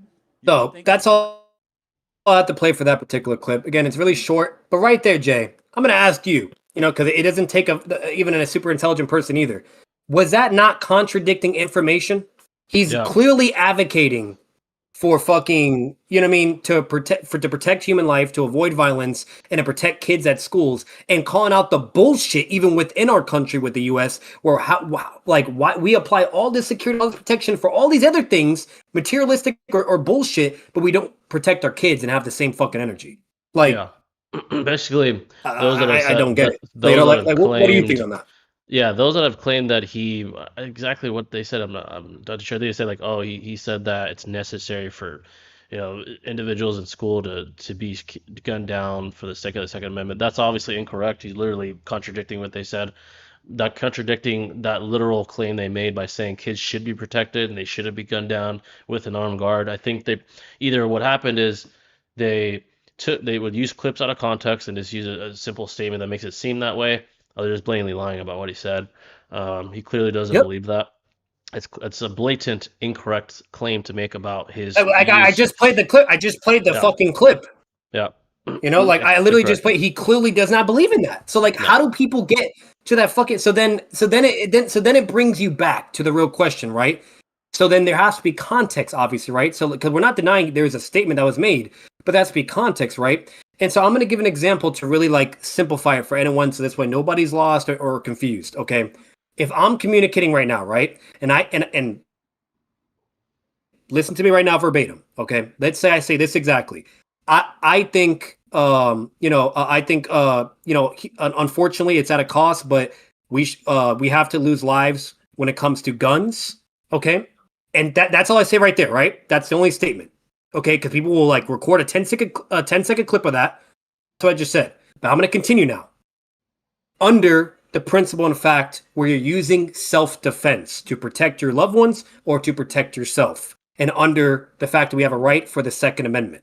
Okay, so I said additional information, so on and so forth, right? Which is the complete context. But if you only take the first thing I just said, okay, obviously anyone rationally, whatever, and so on and so forth is going to be like, what the fuck? You know what I mean? Did they just say a human life should just be taken by guns? But then when you listen to the rest of what I was fucking saying, when I'm clearly talking about self-defense as a concept, and then us having the right to be able to bear arms, to be able to use guns responsibly, to protect our loved ones as well, like the military, you name it, whatever, or to go to a gun range and shoot and learn, and for fun or whatever, so on and so, rights that we deserve, right? It's not a fucking privilege, it's a right, fucking, when you listen to all that, it's very clear as day of what I'm fucking saying. It was the same shit with him. I'm not going to play that whole clip because I think it's 3 or 4 minutes fucking long, but that was basically what happened with him. He started it off with what he said, and then he explained the why, and so on and so forth. And he explained because of self-defense, whatever, it being our Second Amendment.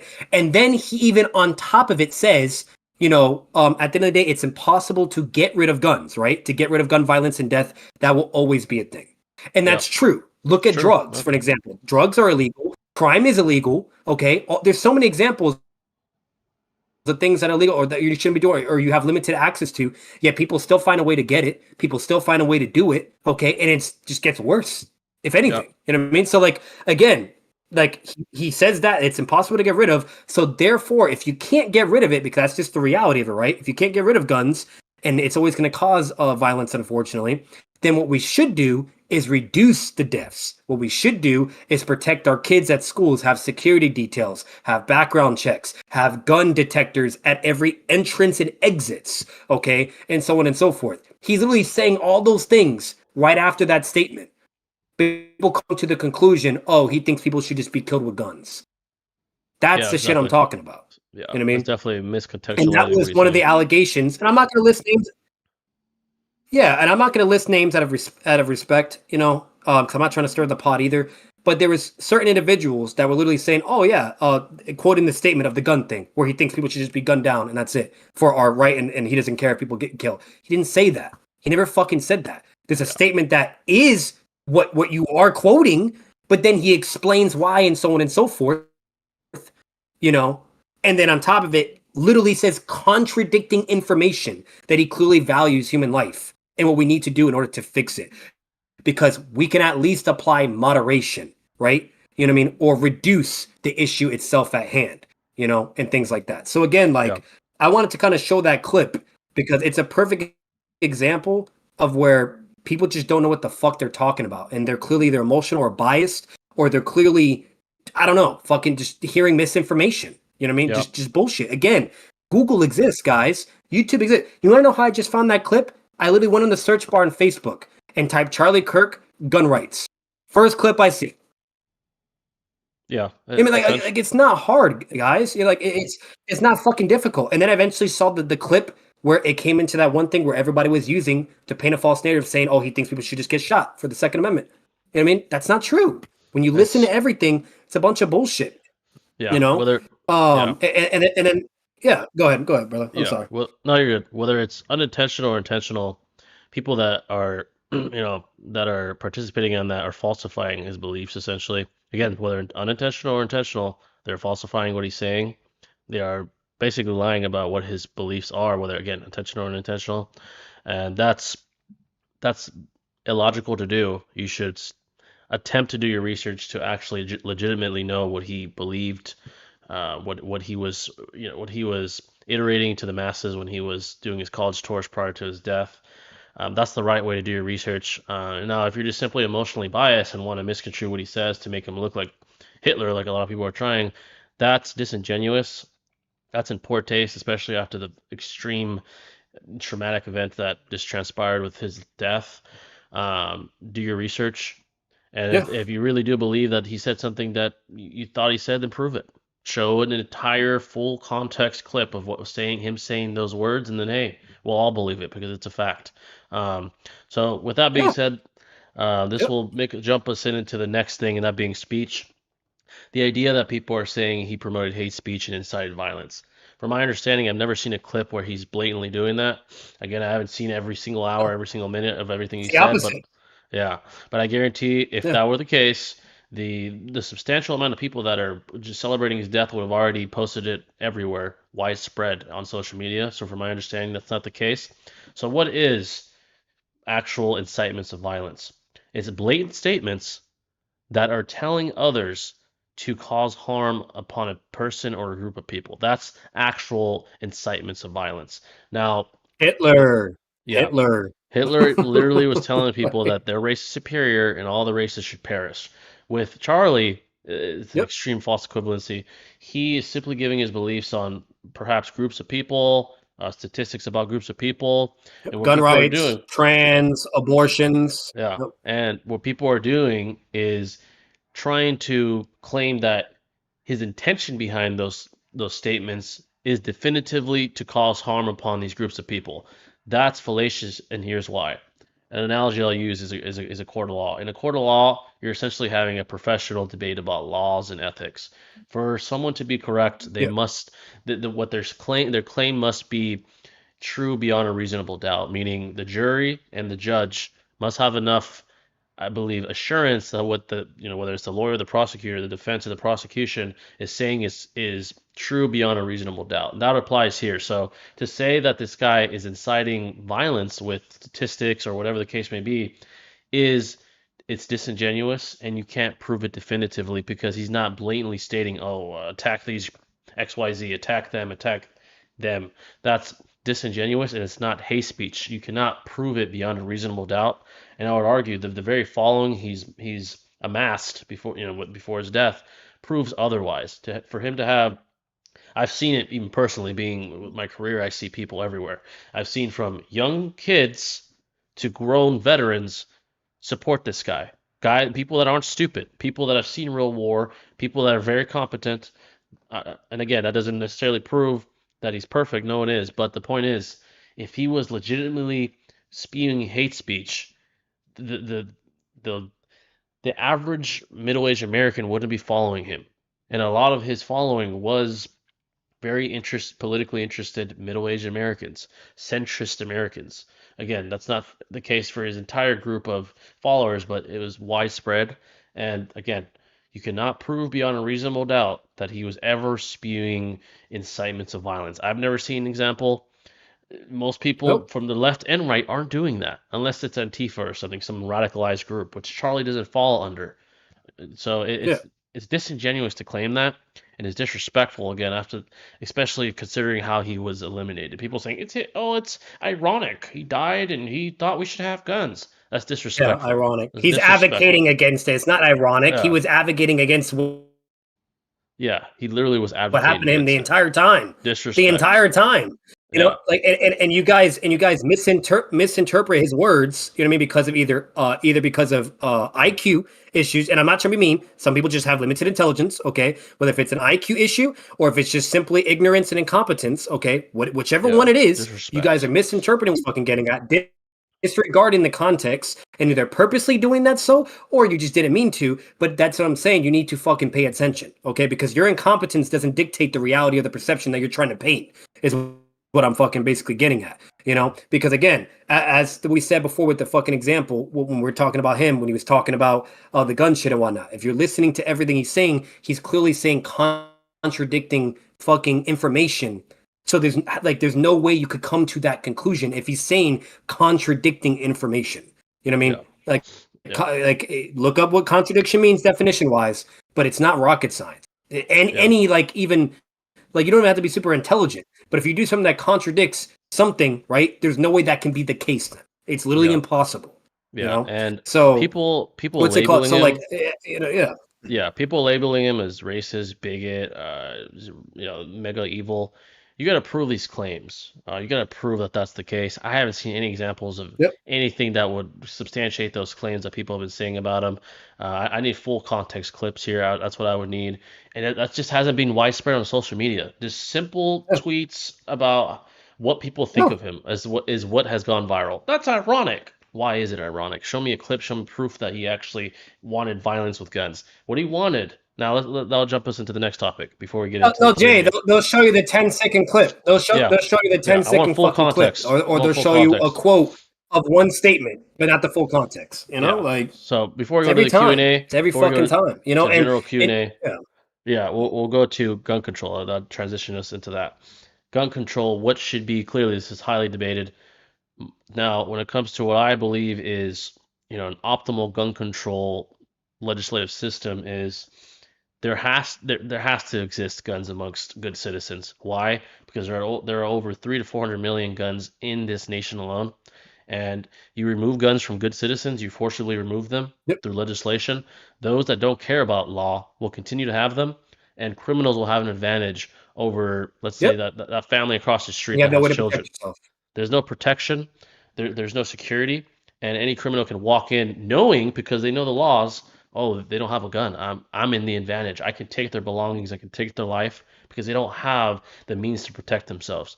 That's illogical. That's illogical, and this idealistic fantasy that we can Yep, take all guns away, it's impossible. It's impossible. Not only will you have criminals in hiding, you'd probably have citizens not allowing you to take their guns. They're going to say, "You want to take my gun? You're going to have to kill me." I'm not going to give you my gun because this protects my family, yep, protects my valuables, protects my legacy. You're going to take it from me. That's why it's in the Constitution.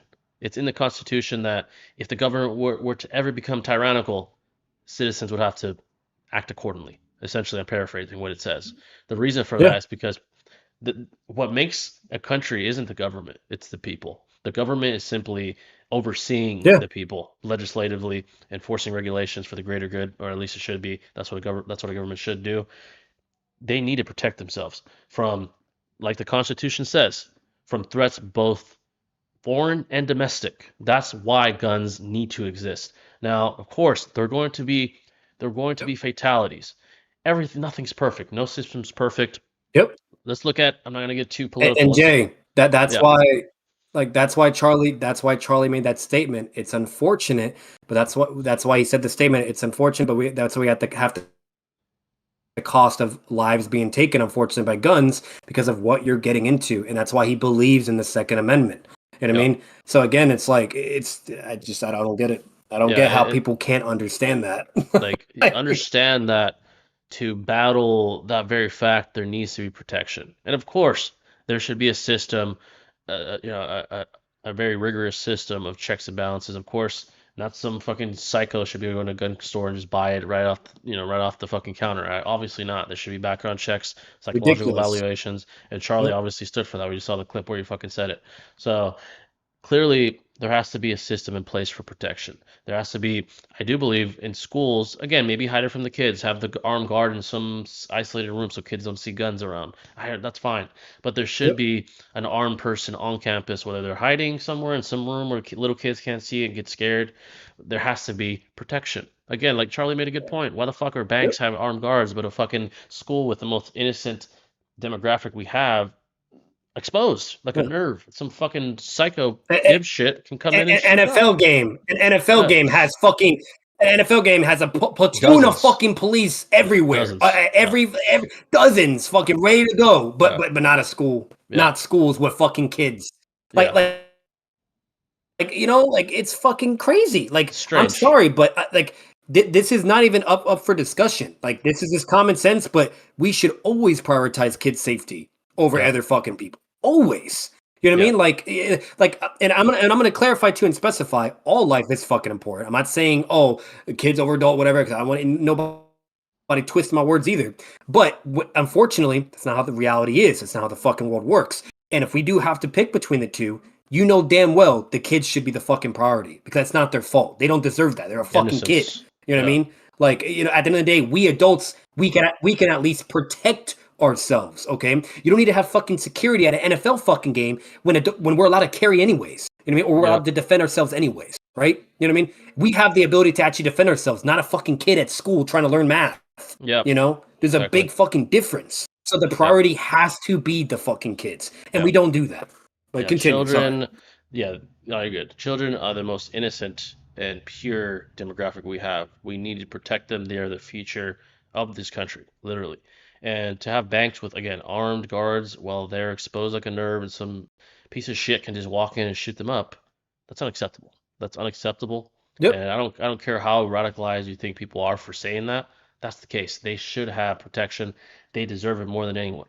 They're innocent. They deserve to live a full and fulfilling life. And if anyone doesn't agree with that because, guns shouldn't be around, you're sorely mistaken. You're truly mistaken. You're ignorant. You're naive. Ignorant. You're naive. You're very, very fucking naive. You're very fucking naive. Okay, because again, and I've said some stuff in my Discord. It's reality, guys. Like, I'm gonna say this real quick.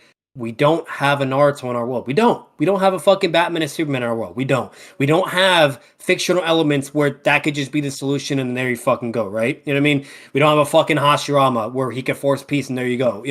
We don't have that. And then even when you extremely analyze even Naruto as an example, even though Naruto technically brought peace, look at Boruto. There's still dark shit going on. That's the most peaceful era it's ever going to be. But there was still dark shit going on. There was human trafficking going on with Kawaki and shit. There was still murder going on. There was still bad, dark shit in that world. Because you can't get rid of evil and violence. That's impossible. Even someone as strong as fucking Naruto, couldn't fucking do it. You know what I mean? And even conceded and acknowledged that to Pain as well with the whole speech he gave him. So if even in the fiction world, if we can't fucking do it, but that's the closest you can get to it, right? To reduce. How the fuck do you think, we're going to do it? You have to understand reality for what it is. So we can only do as much as we can, right? And what Jay is saying as well on top of it, which is 100% true, and even Charlie said it in the fucking clip I just showed you guys, what we can at least do is work on the things we do have control, or that is possible, right? And realistic in reality, which is, again, reducing gun deaths. And how can you do that? You have security detail at schools. You have gun detectors at every exit and entrance. Wherever the fuck you can get in, you have a gun detector there, right? Okay. For the windows that can be broken into, whatever, they either need to be unbreakable fucking windows, or if they can get through, you have cameras and security detail at those weak points where the windows are. You know what I mean? So this way, if there's a threat, they can immediately be fucking incapacitated or neutralized, okay, and so on and so forth. And even if they get as far to get in the window, and let's say they somehow kill the security detail, right? Okay, if you have a camera there and you have a security team using surveillance, using the cameras, because there's cameras at schools, but they don't fucking use them. They only use the cameras when a crime does happen, which is counterintuitive. You know what I mean? Because you're not preventing shit. You're just using it for evidence at that point. Okay. So instead, use the cameras for surveillance, okay? To where, oh shit, this guy just killed our security detail right there. He broke into the window because he couldn't get in the front entrance because those are more heavy, whatever, blah, blah. And, gun tech, whatever, blah, blah. Okay, well, we know where he's at. Immediately, people are there and fucking converging to that location and apprehending the suspect. And guess what? Is that going to prevent death? No, because there's no perfect solution. That's impossible. Yeah, exactly. That will significantly save kids' lives. Okay, one kid's life to fucking thousands or hundreds is a lot better. Okay, you know what I mean? An adult's life compared to kids, okay, is a lot better than hundreds of fucking kids. Okay, because at the end of the day, it's a security officer. He knows, like, morally speaking, just everything. It logically makes sense because at the end of the day, it comes to the single argument, okay, of the casualty argument, basically, right? If you can save more people, right? Why not do that method and option, okay? You know what I mean? Saving thousands and hundreds of lives is a lot better than losing one or two at most. You know what I mean? Yeah. So it's just this is how it is, you know? That's just reality. This is how it is. You know what I mean? Like fucking this is the reality in it. So again, like we could do those things. And if we did those things, I'm telling you, it would be resolved. But for some fucking reason, and Charlie even said it himself, and mind you, he loves America. He's religious, whatever, blah, blah, you name it. But yet for some fucking reason, but he at least called out the bullshit, and he did call out, where U.S. is fucking up on priorities and shit. But unfortunately, the U.S. doesn't do that. They don't prioritize. Instead, they'd rather invest billions and trillions of fucking dollars with other countries' bullshit, or with military technology and all this other fucking shit when we have problems that we need to actually be investing that amount of money into. Because we do have the money to do it. Like, at the end of the day, it's not even about fucking money. We're trillions of dollars in debt. Trillions. So it doesn't even fucking matter at that. Like, that's not an excuse. And they continue to invest money, and so much fucking money in all kinds of crazy things. All the billionaires we have in our world, they could easily work together and contribute. If there's a will, there's a fucking way. There's a way to fucking do it. But you want to know the problem is? Nobody fucking cares. Yeah, that they don't care enough. They don't. They have other priorities. And it is sad. It is fucking sad. Now, does that mean everyone doesn't care? No. There are people that do care, and they're to this day are fighting for that, right? You know what I mean? Charlie was one of them. Okay. But, ultimately, for some reason, it's not prioritized, and that is the best and easiest way to fix it. You know what I mean? For at least for schools, you know what I mean? Bare minimum, that can at least be fixed. Now, when it comes to gun violence itself, that's never going to change. That will never ever change. There's no way to even stop that. Like that's just not possible. If all you could do is at least have your gun as well. This way you can protect yourself. You know what I mean? So if you are at a place or whatever, obviously if there's no alcohol or you're not drinking, but let's say you're at a place or whatever, you name it, and there's a guy that comes in with a fucking AR, you having a pistol and shooting that person will save all those lives there. Yep. Immediately will Better save odds. a life. Yeah. A gun can also save life. Like you got people that are opposed to it, you're real quick to say, to oppose to guns and say all the bad and all the cons or whatever, blah, blah. But you don't even fucking, understand the pros with it. Yeah, guns can take lives, sure. But they can also save lives. That's what you people don't understand. Yep. They blame, and most importantly, that's important because, yeah, exactly. They blame the fucking gun when it's the fucking human being at the end of the fucking day. And guns can save lives. So what we need to do, okay, is actually enforce people to have guns on them and to protect themselves, whatever, and so on and so forth, because that's the problem. People become so convinced, oh, we don't need guns or this or that or whatever, blah, blah, you name it. And then next thing you know, that's why so many people are getting killed because they can't even defend themselves. And they have a dude that's just fucking shooting them, you know? Like what do? You know what I mean? Like they can't protect themselves. You know what I mean? There's not fucking security detail there, right? You know? So it's this, they're fucked. They're really fucked. We don't have superheroes, so they're fucked, you know? So like, again, no. Yeah, we need to make sure people are doing that. And the mixed martial arts argument, or all this other shit or whatever, that's bullshit. That's bullshit. Okay. That's fiction. That's nonsense. Okay. Even unless you're special forces or a Marine, even that is questionable. But unless you're special forces, a Marine, or a UFC fighter, okay, and that is still questionable, you're not going to be able to beat a guy with a fucking AR with martial arts at a distance. That's not fucking possible. No, it's okay. Possible. You wouldn't even be able to protect yourself. An average person, an average fucking person, okay, the majority of people in the human population, okay, they would not be able to defend themselves even against one fucking person. You think they could defend themselves against multiple people when they could struggle just to one? Okay. Like, we don't have badasses. We don't have vigilante fucking badasses. We don't have, not everyone's special forces. Not everyone's a Marine, not a UFC. That's not reality, okay? So with that being said, that we need to have a gun to protect ourselves. Unless you just don't believe in killing someone, whatever, and that's fine. But you also have to be aware of the reality expectation that means you're putting your life at risk, though. Yeah. You know what I mean? Because at the end of the day, that person's not going to give a fuck. Yeah, sure you're the better person. You're a good-hearted person because you don't want to kill somebody. I respect that, but your life is at risk then, and including your loved ones, And mind you guys, this is coming from someone. I'm talking about me, by the way, not Jay. I don't like guns. I don't think they should have ever been invented. I don't support. I wish they weren't around. But the problem is, even the reality of it, though, is that's not the case. And it's in our fucking world. You know what I mean? And it's everywhere. Okay. So the fact that it's the reality, well, guess what? It is what it is. Because even though I don't like guns, I wish they weren't here. And I don't think we should have guns because of how humanity is. Okay. But unfortunately, that's not the reality we live in. So because of that, we have to adapt. And because of that, that's why I'm saying what I'm saying currently. And that's why Jay is saying what he's saying currently. Like, it's very like straightforward too. Like, how do you beat air support? You beat air support with air support, right? Not on the fucking ground, right? You know what I mean? Like, how do you beat a gun with a gun? You use a fucking gun. How do you beat a fight to a fight? You use martial arts, right? You know what I mean?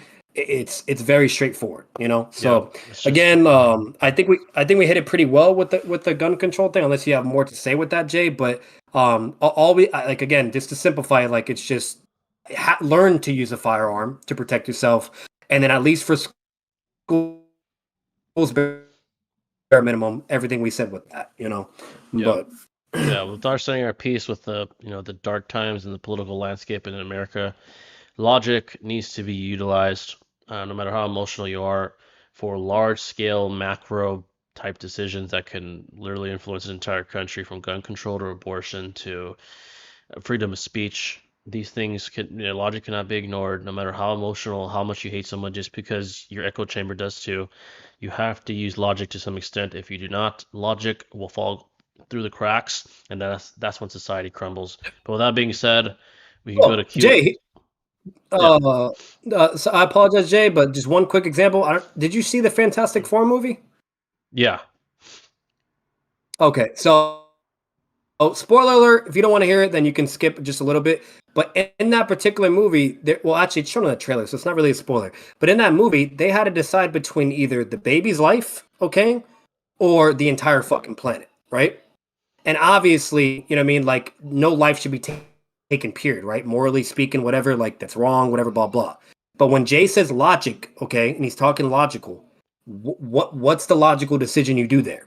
Okay, do you act emotional and then everybody fucking dies and the baby's still taken? Or do you use logic and you have to survive and then give the fucking baby away, and so on and so forth? You know what I mean? That's just like an example I'm giving, basically. Now, obviously, it's a little bit different because they're in a fiction world and they were at least able to defend and whatever and do shit, yada yada, if you've seen the movie. But point being said is that was a philosophy and morality moment that was implemented in that movie, to where the family were like, fighting about it, arguing, the wife and Reed, whatever. And Reed Richards was at least understanding the human's perspective and the logical behind it. Like, obviously he doesn't want his fucking kid to be sacrificed or nothing, but he's like, I understand their anger. I understand what their logic and blah, blah, you name it, the whole fucking nine. So again, that's just one simple example, but like that applies to anything, any category, any concept, whatever you name it, Yeah. So Yeah, you got to use that logical part of your brain to make especially the important decisions because they can have consequences if you don't. So, but with that being said, we'll jump to Q&A stuff. It could still be about this topic. I'll go through the chat, see if there's any. Again, shout out to Sir Goats for the donation. Appreciate that, brother. Let's see. Thoughts on people losing their jobs over speaking out against Kirk and celebrating his passing. Every company has a right to run the company the way they deserve fit, accountability.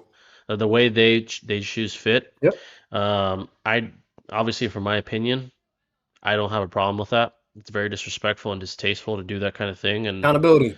if I was a company, I'd do the same thing. Yep. Now, can you disagree? Sure. But again, when it comes to private corporations, they have the right to run it whatever the way they want, and they pay the consequences whether they run it good or bad.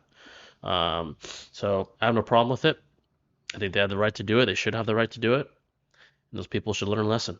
Be respectful. Freedom of speech, but there's still consequences to it, know? There's still consequences. Remember when we were talking say. about that? You know what I mean? So freedom of speech, that's fine, yeah, but there's still consequences, And again, and it's funny because it brings us all the way back. This is the irony and the hypocritical bullshit, okay, where people, are saying that, but consequences of this or Charlie's doing this, whatever, blah, blah. But yet when you do it for your benefits or when it's convenient for you, now it's acceptable.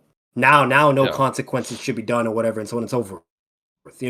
Like it's like, come on. And then on top of it, it's also a false equivalence when he's literally saying things that are obviously not that are fine, right? You know what I mean? And then to where you're fucking over here glorifying his fucking death and shit. Like DC Comics, DC, W to DC, shout out to DC, by the way. Okay. They had a transgender writing Red Hood. Okay. It just started. Okay. Where she was writing Red Hood. And if you don't know who Red Hood is, he's the Robin for Batman. Okay. And it was the first fucking issue, but the Charlie shit happened, and she made a statement about it and said some fucking horrible shit. It was some fucked up shit. Like if you thought what anyone else on Twitter said was whatever inappropriate, she said some crazy shit. And what did DC do? Fired her and canceled the series. They said nope, bye, gone, and now they're getting another writer and they're starting from scratch. Yep. Pay the consequences. Honestly, accountability. Like you don't do that shit. You know. You don't fucking do that shit. Yeah, that's not acceptable. That's you pay the consequences for that. You could say it and not get killed or prosecuted, but you can face other consequences for it. So it's not acceptable in a work environment. You think it's gonna be fucking acceptable? You know what I mean? Like on your own time, like and you're working for that company, and meaning like you're fucking what's the word? Like you're connected to them, so therefore technically what you do is like a reflection of them. You know what I mean? Like, and they don't want to deal with that. You know what I mean? And whatnot, the whole nine. Like, business is business at the end of the fucking day. Yeah, business will continue. So if you're hurting business, that business has every reason to terminate you. It is what it is. So now this is a power scaling question, or not really power scaling, but more so about a power scaler, if you want to call them that. What are your thoughts on NC Hammer? So NC Hammer is a special case. He deserves all the success. He is good at painting a narrative picture. I almost call him a narrative commentator. He's talented at it.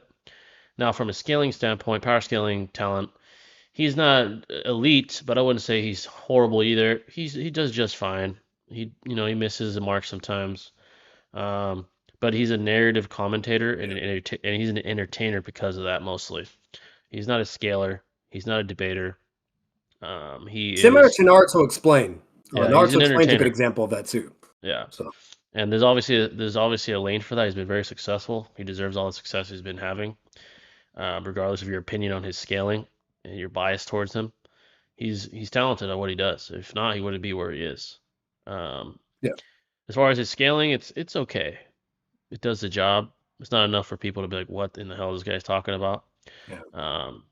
Does the job. It's incompetent. I will say that. Like a lot of it is incompetent, but he does a good job. Like again, if it's lore related or any of that, whatever, But then when it comes to the scaling aspects or debate aspects of it, like that's a whole other territory. That's when you're Yeah. really using critical thinking, analyzing whatever, and so on and so forth. And that's where he kind of falls off. And mind you, I'm saying this respectively, but I just don't think he's competent in that particular area. I think that's, Yeah. you know what I mean? And it makes sense. He's not really in that territory either. He's not debating people all the time. He's not having discussions or whatever, at least to my knowledge.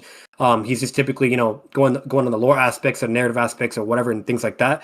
So like again, like it makes kind of sense why that's where he wouldn't be the strongest at. But there's points where he's great, where he's phenomenal. But then there's a lot of points where it's like, what is happening? You know what I mean? Or what? So, so like yeah, like. But if we're saying consistency wise, like he's not too competent in scaling though. But again, Yeah. nothing That's we not his respect and strength. love. It's just it is what it is. So, Yeah. So we'll go in order of the questions I received. That was a pre-established question. By the way, feel free to start asking questions in the chat as well. So someone sir. from in the community post asked, "Who's to blame for this, if anyone, and what do you think?" I think he means in reference to Charlie's assassination. What's the next move after this assassination? Who's to blame? On a grand scale, Humanity. yeah, Humanity. on a grand scale, yeah, the flaws of emotional bias and specifically mainstream media. Yeah. Obviously, literally, hyper literally, it was that piece of shit that shot him, and hopefully he pays dearly. Yeah. So No, like it's that, it, that's the problem. You can't blame. You can't like pointing fingers, blaming all that. Like that. That's fucking. That's what enables the bullshit, and that's what makes things worse. Like it's very very simple. It's the guy that used the gun and shot him. That's who's yeah. to blame at the end of So the fucking day. You know what I mean? macro Like, level, is there elements that could have contributed to that? And substantial or whatever you name it. Sure, but we're never gonna really fucking know at the end of the day, right? yeah, You know what I mean? Unless like the person like starts talking about it or whatever, then there you go. But he hasn't said shit either. Like all they really had was just the shit he wrote on the bullets, and that's not yeah, really anything to go off either. So like at the end of the day, like it's just very simple. Like Jay said, it's him. That's it. It's yeah. him. And the You know. next move, the first move for high level and high profile political commentators is to uptick their security detail, to be more cautious when in public Yep. spaces, maybe stick to indoors at least as much as Yeah, possible. indoors. I was gonna say, Jay. I think Yeah, indoors is the way. I don't like public is just too. That's too risky, man. Like especially there's after too many that. angles. There's so many people everywhere around. There's so many rooftops and shit. You know what I mean? Like it's almost impossible to do a very successful job outside. You're gonna do a way better job if it's inside. Way better job. You know Yeah, what I mean? yeah, Because you'll have an escape exit. There's not a lot of like areas where you can shoot. Like you know what I mean? Like you can control what's around. Like to where there's not windows and shit. Like indoors is the safest way. If you're gonna do a public event, and I forgot to say this way before, but if you're gonna do a public event and be in this line of work, guys, you have to remember you have to take accountability yourself. You're playing with fire. Anytime you're doing any controversial discussions, or especially doing anything political, you're playing with fucking fire. And because of how the world is, how sensitive they are, whatever you name it, and all the violence and all this shit, you have to be prepared and you have to do your own diligence. You know what I mean? There has to be accountability. So if you're going to go in public, and it shouldn't have to be like this either. Like, I'm just clarifying. It should not have to be like that. It's ridiculous, but that's just the world we live in. So if you're going to do something public, like Jay said, indoors is definitely the way to go. I would not be publicly outdoors at all. yeah, Because that dude not only shot him, but had time to get away and take advantage of the mass panic and everyone running. And there's just no way to fucking do it. There's just no way. Like, it yeah, was a perfect way to just do it and then be gone. So like indoors, he has to not only get in there and pass whatever obstacles, including potential security detail, which would also help as well. Okay. But it's going to be tremendously a lot more harder and very, very unlikely for him to succeed. And at most, maybe he'll just take a life of like of a civilian or something, which is still horrible. But again, as for yourself, if you're looking out for yourself and whatever, I would recommend indoors. Absolutely. yeah. So Essentially, when it comes to anything that any any discussion, any topic, any field of discipline that has inherent tribalism as a result due to the nature of it, there is going to be yeah, that theoretical possibility of violence being met due to your position on something. So politics is probably the prime example in modern Western civilization. If you speak about yeah, politics, especially about the very, very controversial topics of today, there is, no matter what what the statistical probability is, there is a possibility that your opinion can be met with violence, and we saw that on full display, unfortunately, with Charlie Kirk, with the indoor venue or whatever you want to Jay, call it. Abraham Lincoln, Yeah. Abraham Lincoln, So at the beginning of time, JF Kennedy. You know what I mean? yeah, Abraham yeah, Lincoln, like, Lincoln, like, he was the reason why slavery stopped and whatnot. And what do you know? He got killed for being a hero. He stopped slavery. He about, did all the things. He put the final stamp on it, and yeah, he got killed for it, doing something that's yeah, right. Like, but again, he's in politics. Like, and then JFK and all that. So, like, yeah, like, yeah, yeah. Essentially, anything, anywhere where there's tribalism, there is a possibility of violence. Even we see in display in first world countries. Yeah, we live in a time where statistically violence is much lower than it's ever been. I mean, in relation to all human history, but being yeah, indoors, there is a lower probability of a shooter because there's not as much distance a shooter can gain because indoors is a limited amount of distance encompassed by the structure that you're in. So a shooter would have to literally be damn near James Bond to get away with not being caught and having a location to kill you. It's easier for a security detail to set up a perimeter because it's a single building. It's not a radius of miles. Like for example, in Charlie's situation, he was outside. There were multiple buildings with access points, and the security detail clearly missed one, and it cost Charlie his life. everything. If he was inside, let's say in a theater room or a lecture hall, that probably wouldn't have happened. He probably would have been fine.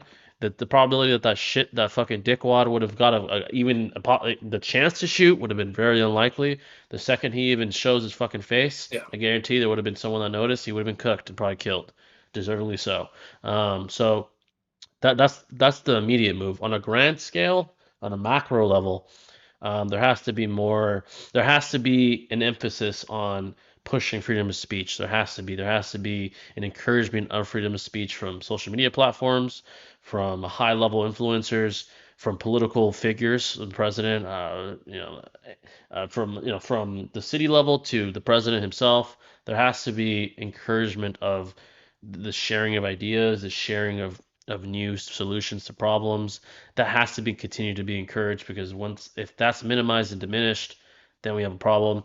Then you could have true resentment, which again could cause a civil war if there's enough resentment. We saw that during the times of slavery, right? And that was justified. But the point is, violence on a grand scale could be an outcome, unfortunately. So that's what I would say should be the next move. I believe there was another question in there. It said, let me see real quick. You have so many people saying the rhetoric and talking points made about Charlie is what causes. I hear this as we learn more about the shooter. We see to come from a good household, so maybe there's some validity in that. And how does this shape your personal view of the media or political side of the internet? The internet and the media is a dangerous, dangerous source of echo chambers because now that we don't, again, I always yep, reference past human history. Now that we don't have literal tribes where we have to live with to survive and hunt every day, our humans have shifted this tribalism to other forms, and the main form being echo chambers from Twitter to Instagram to Facebook, whatever the fuck. These echo chambers, some of them are dangerous. That piece of shit, from my understanding, was on the internet.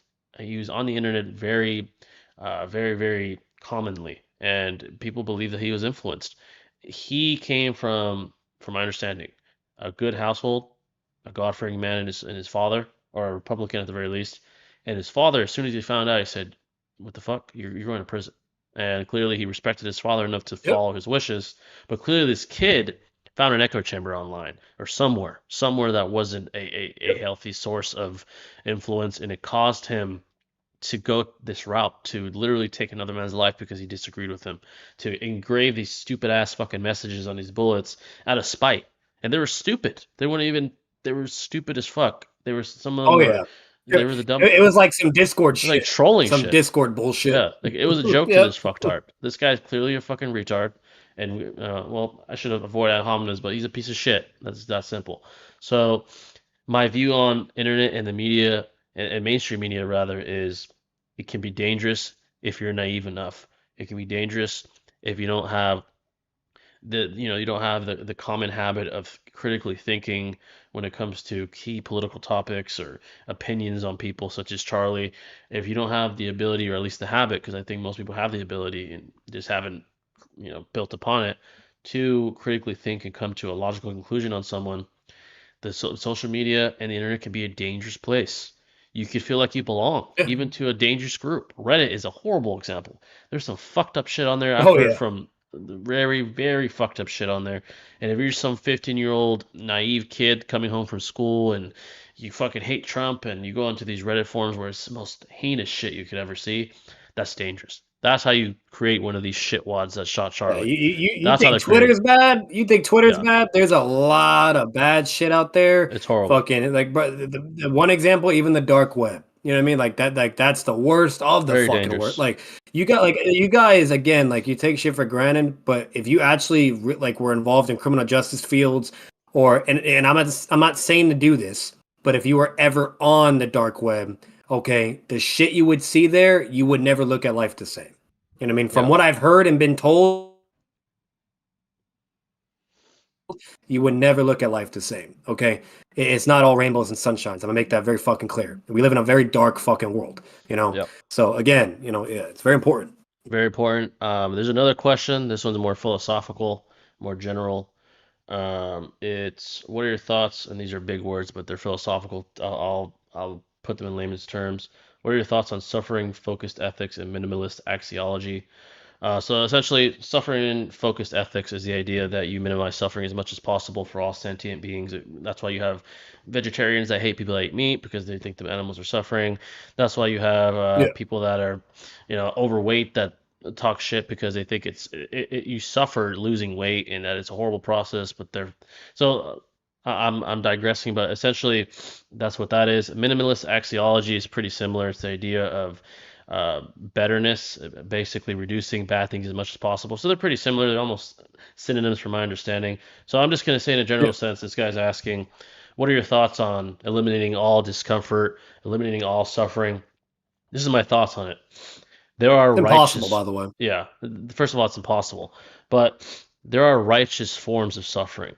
I think I'm gonna speak specifically for a man, just as an example. A man has to suffer in some shape or form to reach his full potential. An example, physically, going to the gym.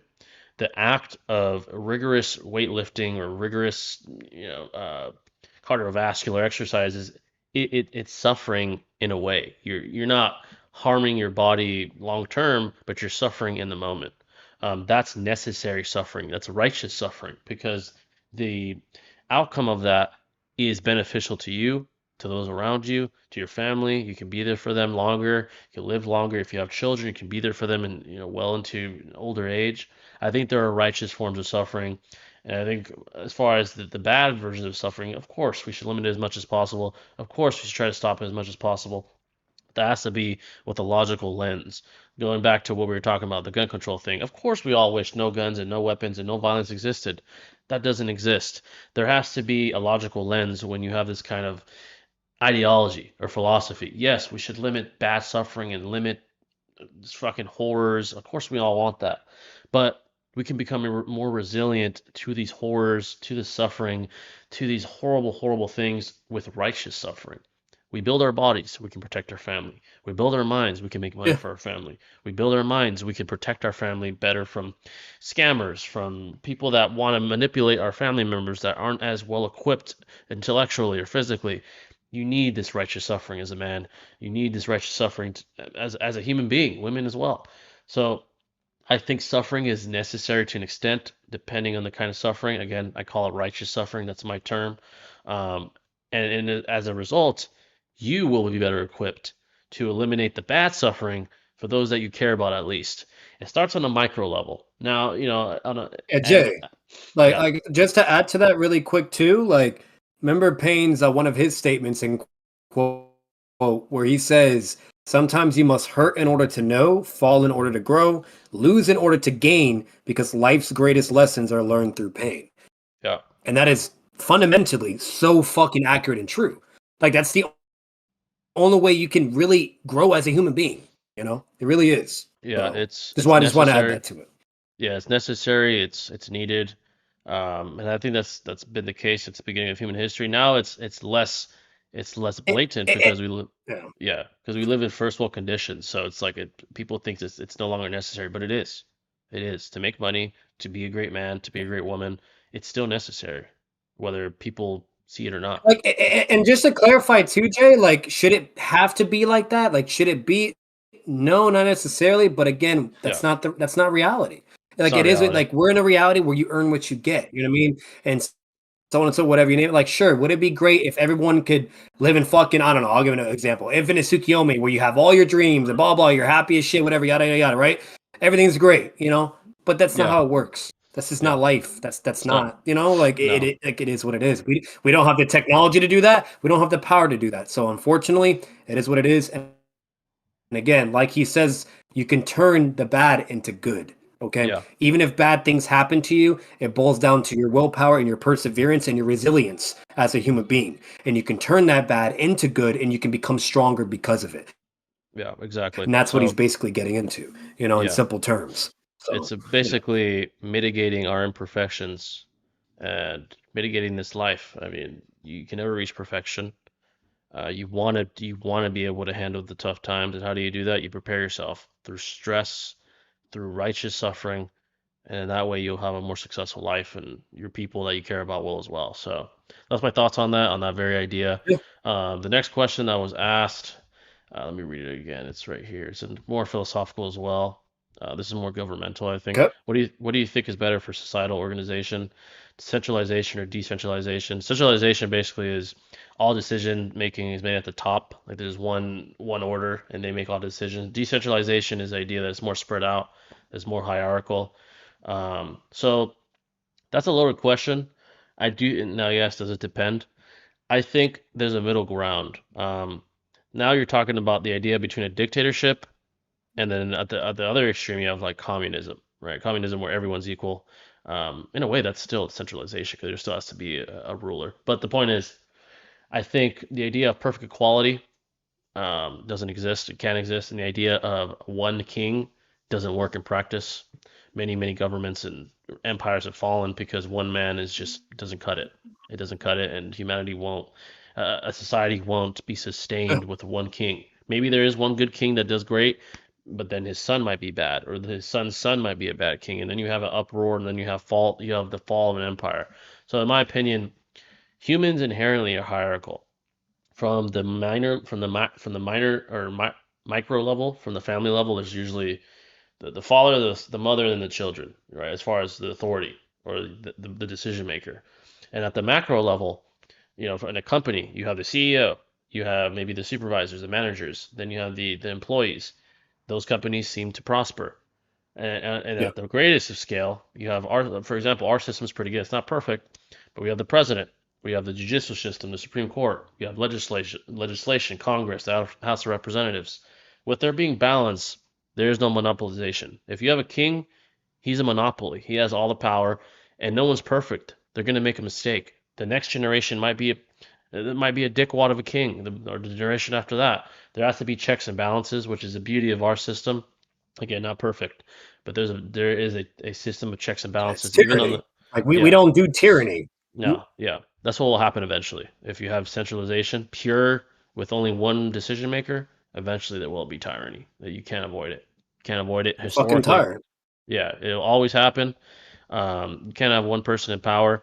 You can have the guy that is the highest of authority, but he shouldn't be the sole decision maker. There still should be a system, and even CEOs have to answer to the government, to the IRS. The IRS has to answer to someone. The president has to answer to Congress. You can't just fucking make a decision and that's it. There is still a system of checks and balances that keeps order, that maintains fairness, that limits the possibility of tyrannical uprisings. Um, I think there has to be a balance. The lowest of levels should have a say as well. For example, in a company, employees shouldn't just be fucking exploited and used to the CEO's will. That doesn't work either because a company will fall. Employees will They'll quit. leave. They'll be like, all right, Yeah, they'll fuck you leave. guys. We'll go somewhere Yeah, else. Yeah. there has to be a system, and historically, That's one of the best. That's probably the best system you can have. Again, there's no perfect system to implement that idealized idea, but that formula seems to work well. The United States, modern Western civilization, there's more balance than there used to be. There Yep. is monarchies aren't as prevalent.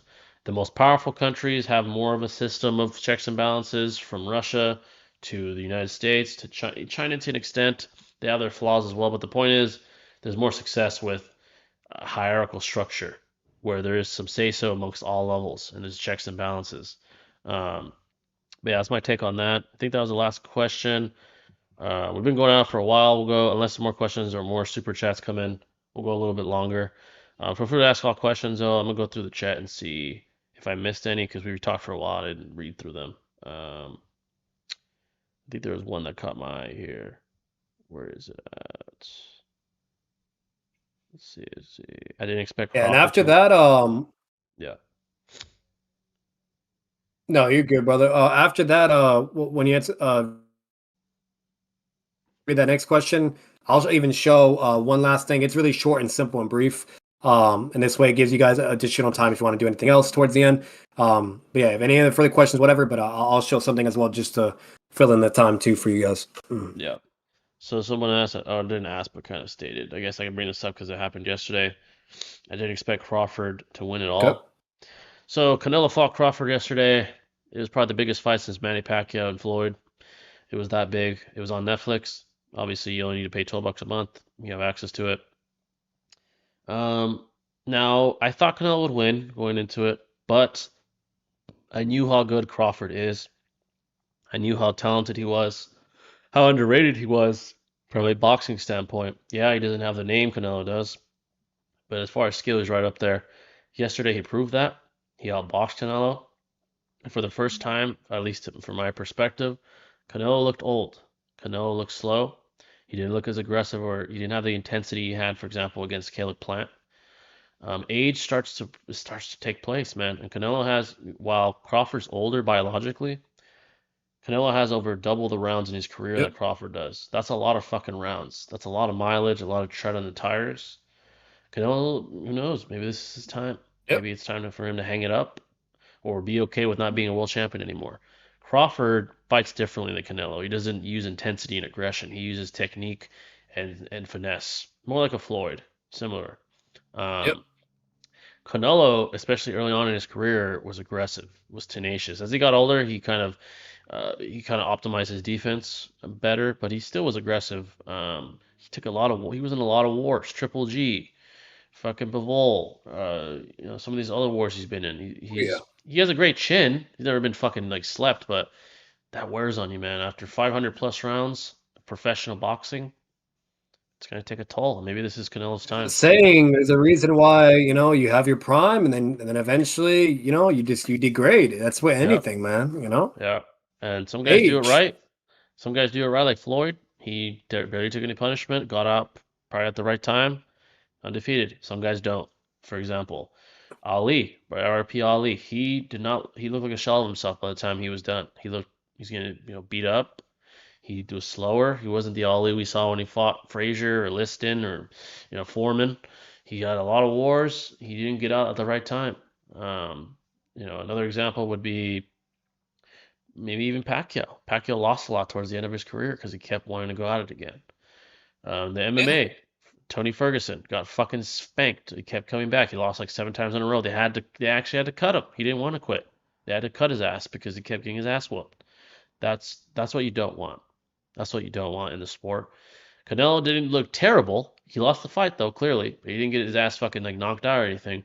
But maybe now's the time to start analyzing what's next. What should I do next? Do I want to stop here while I'm still relatively on top? He's not the champion anymore. Crawford is now, but do I want to leave now that I'm on top, or do I want to keep losing a few more times and tarnish my legacy to an extent?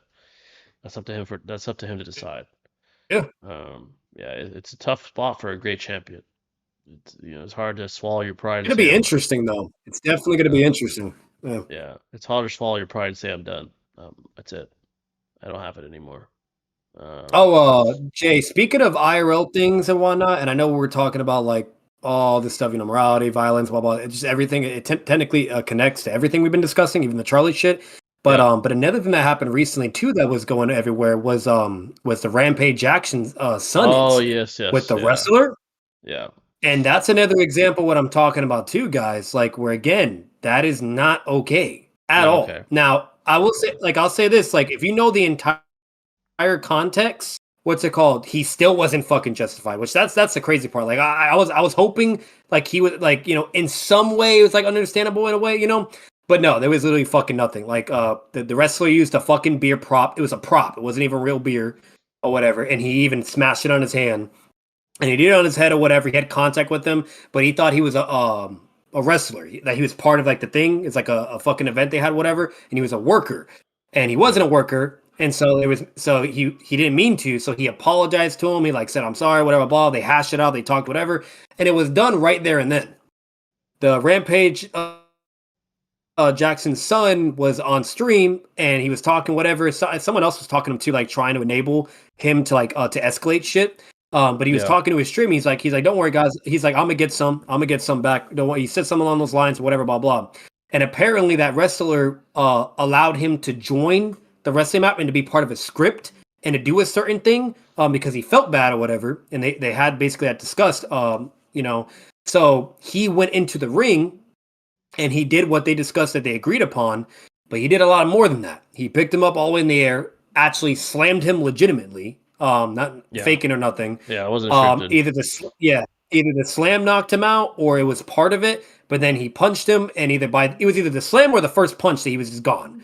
But after that, he just kept punching and punching and punching on an unconscious person. And that alone again is the problem that we have in this fucking society. Because technically that's attempted murder. He's unconscious, he can't defend himself. You know what I mean? It was also never agreed upon. He just assaulted him out of fucking nowhere, whatever, blah blah. And he did so much damage that he broke all the bones in his face. He made him miss teeth and everything. And he flatlined. He literally died. They had to resuscitate and bring him back. So he technically even killed him on top of it. Because, and honestly, if you, I don't suggest to watch the clip because it is fucking disturbing, but he's hitting him with full fucking force over and over and over to his face with just no protection, So he just snapped. He just saw fucking red and that. But the reason why I'm bringing that up is because it, again, not only it shows how bad shit is getting, okay, but accountability is just fucking non-existent. Like that that kid was never arrested. Nothing still has not been done for whatever fucking reason. Okay. And then everybody was justifying it. Everybody's arguing and debating and fucking sticking up for it. Like that's the world we live in. Like we're just so fucking desensitized. You know what I mean? To where this guy is over here doing a fucking extremely violent act and literally technically killed someone, but they were able to bring him back at least. Because if he did die and stayed dead, he would have definitely been in court and he would have been convicted. You know what I mean? And then that would have been a whole fucking trial and shit. But because he didn't, but because he didn't, it's just in the air basically. And even though the officials are investigating whatever, but clearly that the victim, I forgot his name, the wrestler, I would assume he hasn't pressed charges because nothing's come out yet. Yeah, I haven't heard anything. Yeah.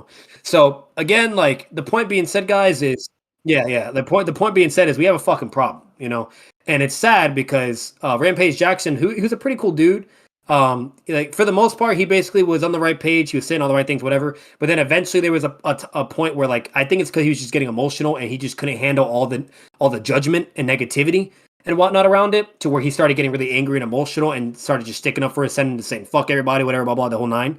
But he did say like it was bad, whatever, and et cetera, et cetera. But point being said, we have a problem. We do have a fucking problem, and it's getting out of control. You know what I mean? It is getting out of control, and it's sad. But that's another example that happened literally just recently as well, before it got to something even more fucking extreme. Yeah, it's he definitely needs to pay some sort of punishment. He clearly assaulted him violently with conviction. He was throwing punches with conviction multiple times, slammed him on his head with full force, injured him severely, nearly killed him. Yeah. There has to be some sort of repercussions for that. Probably jail time, if I'm being honest. He deserves at least some. Yeah. And the son explained why he did it too, and it was even more concerning. Like he was very angry and emotional at the moment, but his reasoning for why he did that is he was cursing and yelling and saying, "I'm tired of everyone fucking with me." I'm tired of everyone like disrespecting me, whatever, and blah, blah, and yada yada yada. That's not an excuse to No. fucking go up and just beat a fucking unconscious person Yeah. to death. It was Like, no, it was like, definitely okay, like you know what I mean? You know how many times I've dealt with disrespect or bullshit or whatever, blah blah. Yeah, you don't see me going out doing that shit. You know, like yeah, that's there's not no an excuse for it. excuse. It's You know? inexcusable. Definitely premeditated. He even talked about it in the clip. He's like, I'm gonna fuck him up. Like, it Oh was yeah. premeditated. He had the intention to cause bodily harm, Yep. and he needs to pay the price for it. Whether people like his dad or not, who's a Hall of Famer, doesn't matter. He has to pay the price for his actions, Yep. and he deserves to be punished And for I it. love Rampage Jackson. I love Yeah, him. I'm a that's fan all. myself, but I'm Yeah, sorry. I'm gonna call out when there's bullshit and wrong. You know. unexcusable. It's So unexcusable behavior. But yeah, folks, we'll have a couple more minutes before we wrap it up. But yeah, this was more of a serious topic today, or serious stream rather. Appreciate you guys tuning in. It yes, sir. was definitely I'm gonna show one last thing. This way, it can give some people like if they have any last questions or whatever. yeah, But I did want to show one more thing, and I'm gonna even stream it too. It's a very short clip too. yeah, we can show. And this is backtracking a little bit into like everything we've been fucking discussing, and then just talk about Charlie Kirk one last time because again, he is technically the main profound figure of what's leading into all this, anyways, into why people are like finally opening their fucking eyes, which it shouldn't take to this point. We should have been to this point a long fucking time ago, you know, with the kids and everything, the whole nine. But I'm gonna show this clip, and what's it called, and then go from there. Let me pull it up real quick for you, Jay. All right, let's see. One sec. Okay. And mind you, now I'm gonna play the whole clip, and I'm not even gonna pause it. But you guys tell me if he's racist in this clip. I want you to answer me this: how is it that coming up in Chicago, East Garfield, and coming up in Cabrini Green, can you tell me how is it that coming from a city like that and getting to a place where we came from a single parent home to a no parent home? Can you tell me how is it that I was able to get married, which in June I'll be married 24 years. I have a 23-year-old son and a 21-year-old son. Got through school, got a degree, went back and got another one.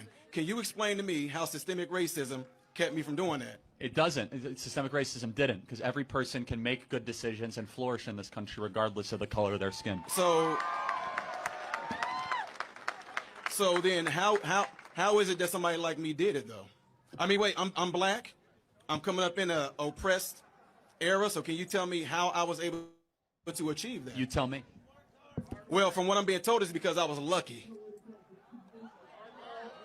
I mean, it was probably hard work, good decisions, maybe a pastor or a mentor that, gave you good guidance. So then why is it so hard for everybody else to look like me to understand that? You ask them. I'm trying to. So I want you to answer. So that's the clip. So Yeah. from that clip alone, Jay, I don't. That's what I'm saying. I just don't get it. Like people say, like the allegations. Oh, he's racist, whatever, blah blah. Where's the racism? He's talking to him with like he's smiling, he's happy, he's having a good time. You know what I mean? He's proud of him, he's acknowledging whatever, and so on and so on. The black guy is literally talking with him, thanking him, having a great time, whatever, and trying to set an example like, hey, we can do this. You know what I mean? Don't stay in a victimization mindset and so on and so forth. Believe in yourself, and you earn what you get. You know what I mean? Like you see, and mind you, I've seen only a couple clips. You know what I mean? Just a couple minutes of homework, and just seeing a couple of clips. But yet people can go from all these crazy things to he's a fascist, racist, all this stuff. Thinks people should be gunned down, blah blah, all this crazy shit. And it's just, I don't get it, man. I really don't get it. It's definitely clearly has no prejudice. Like, what I've seen, he seems like a pretty decent dude. Yeah. Yeah. And that's the majority of people think. He clearly has no prejudice against other races. He clearly gave that guy his flowers for his accomplishments. It's his disingenuous claims out of emotional bias and disrespect, mostly against Charlie Kirk, even after his death, which is just pretty distasteful. To give my opinion, that's what it is for most people. But yeah, folks, RIP Charlie Kirk. RIP all the other individuals that have suffered this rest year. in peace.